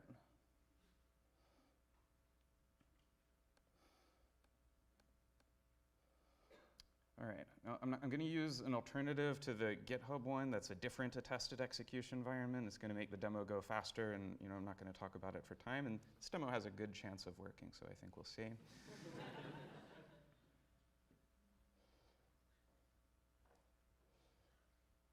All right, there we go. And here's the little Claude summary, because it processed the image of that. So it says this does contain that pack of 100 ducks, and I'm like, all right, there's my post.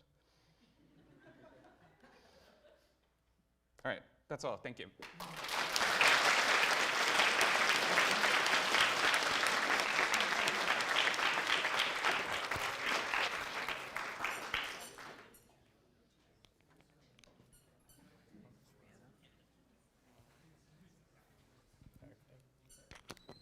Okay. Okay, and for our final talk of the evening, we're going to hear from Brandon, is that right? Yeah. All right. Want to set up? If you need a different computer, we can try that too. Yeah, that would probably be best. I can try to pull it up. I send you the slides there. I do have the slides, so we'll bet you that give me a minute. I have them due only. Do you need the other one? Just the slides. Okay. Mic you up real quick? Actually, no. I do need the speaker notes if that is in there. I don't know if I can get that pulled up for you. Well, maybe you can hold those up on your end and then.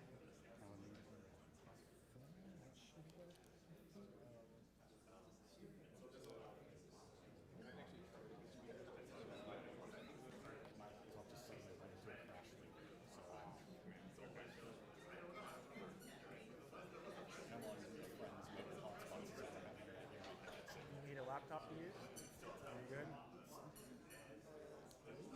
Okay, maybe I got it.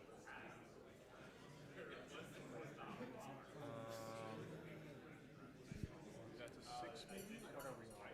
10? Okay. This is going to 10. 10. And they can see my tabs, but I think that's fine.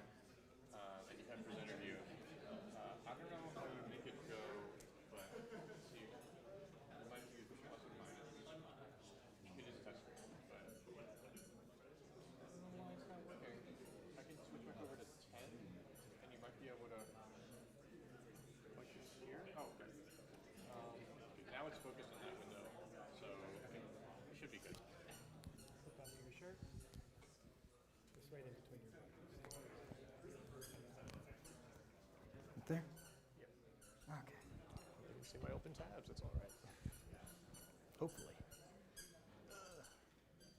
Okay. All right. Hi, I'm Brandon. I'm presenting KFL probability analysis. With KFL, we're interested in random processes. We have some experiment that we can repeat as much as we want. RNG decides what we observe from the experiment, and we want to know how likely some particular outcome is. So we do statistical analysis. We carefully record the variables and the outcomes in the experiment and form a data set over time so we can calculate the exact odds within some interval representing something similar to confidence. The problem is that takes a whole lot of work. It's error prone. Errors are disastrous for the analysis itself. It's hard, and I would rather not do it. And so what I want to do is to instead axiomatize the vague sense of what I feel like the answers should be.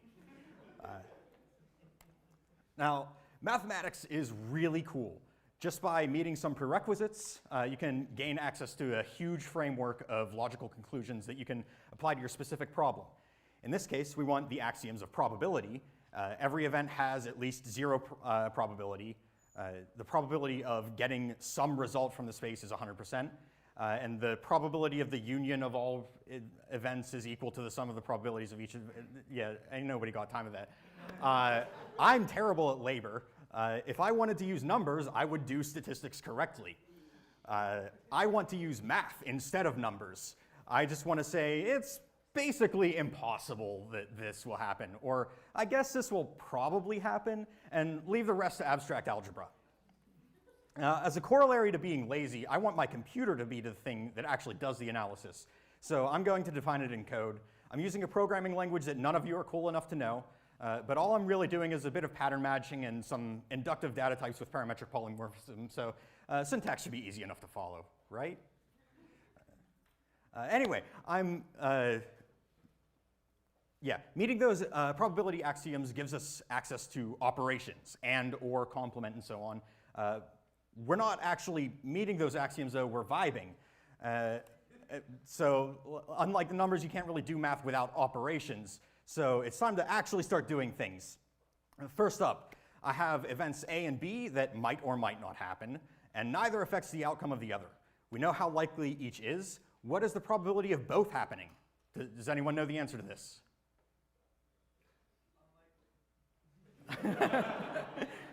It's P of A times P of B, right? So speaking of unlikely, what's the probability, or what is probably times unlikely?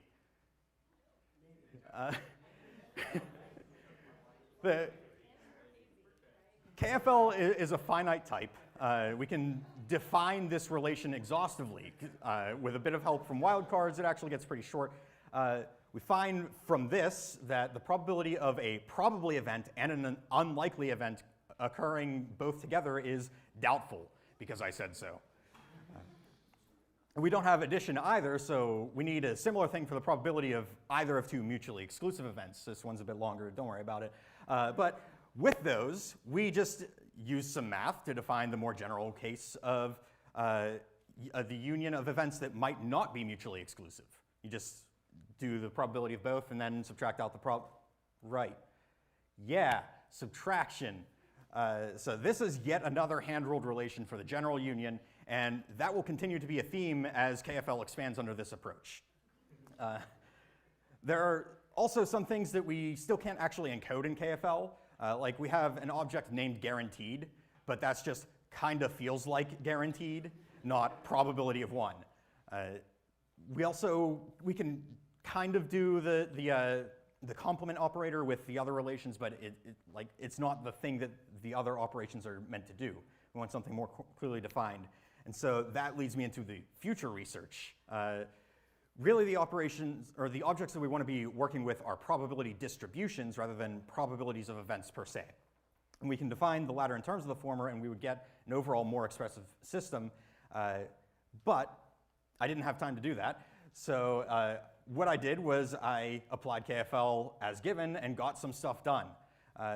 Being unemployed, the motivating case for me is woman-shaped horses.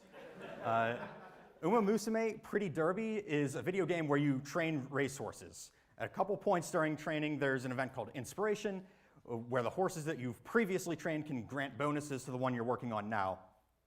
Each type of bonus has a corresponding chance to activate, which Uma Musume players have invested a huge amount of time and effort into figuring out. However, all that work has the problem of being numbers. Using their table as a reference, along with additional knowledge I have about the game, I can arbitrarily decide that I have chances of doubtful, probably not, and impossible in various places in my actual situation. And if my laptop had not decided to enter a crash loop moments before coming down here, I would have been able to show you that, in fact, doubtful plus probably not plus impossible is, in fact, unlikely. Thank you.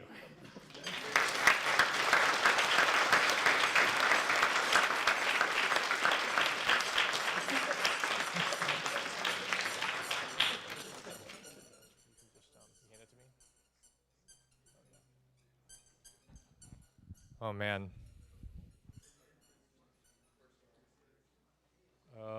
Website. There we go.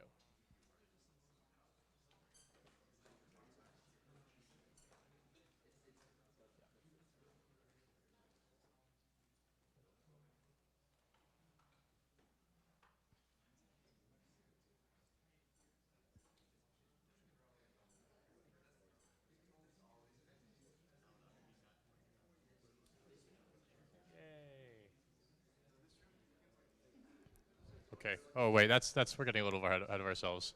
Okay. Well, it is 8 p.m., which is earlier than I expected. That was our last speaker for the day. Can we get another final round of applause for all of our excellent presenters?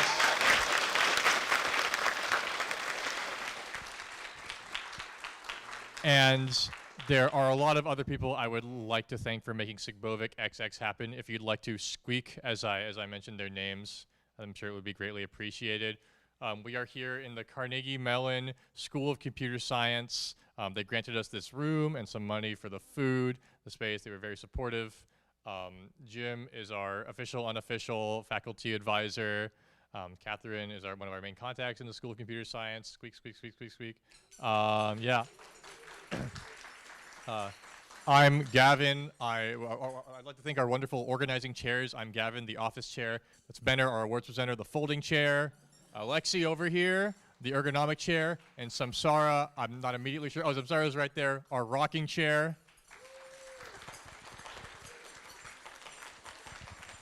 I'd like to thank everybody who contributed in any way, shape, or form. Anybody, all of you, of course, for showing up. All of the people on the live stream for watching. Man, who else? There's lots of people.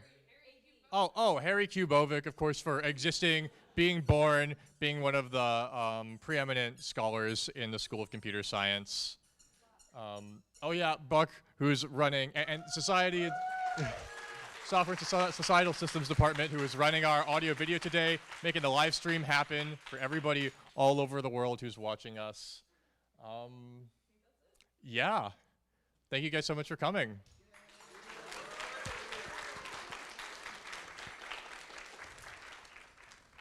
If the speakers want to come up, and anybody also who was here helping out at the beginning, once they come up, we can get a nice photo. I don't know if you'll be in front of the slides or that, but yeah, thank you. Have a safe trip home if you came a long way. Yeah. Please, it would make us so happy if you cleaned up the little area around where you sat of any cake or pizza. Thank you so much.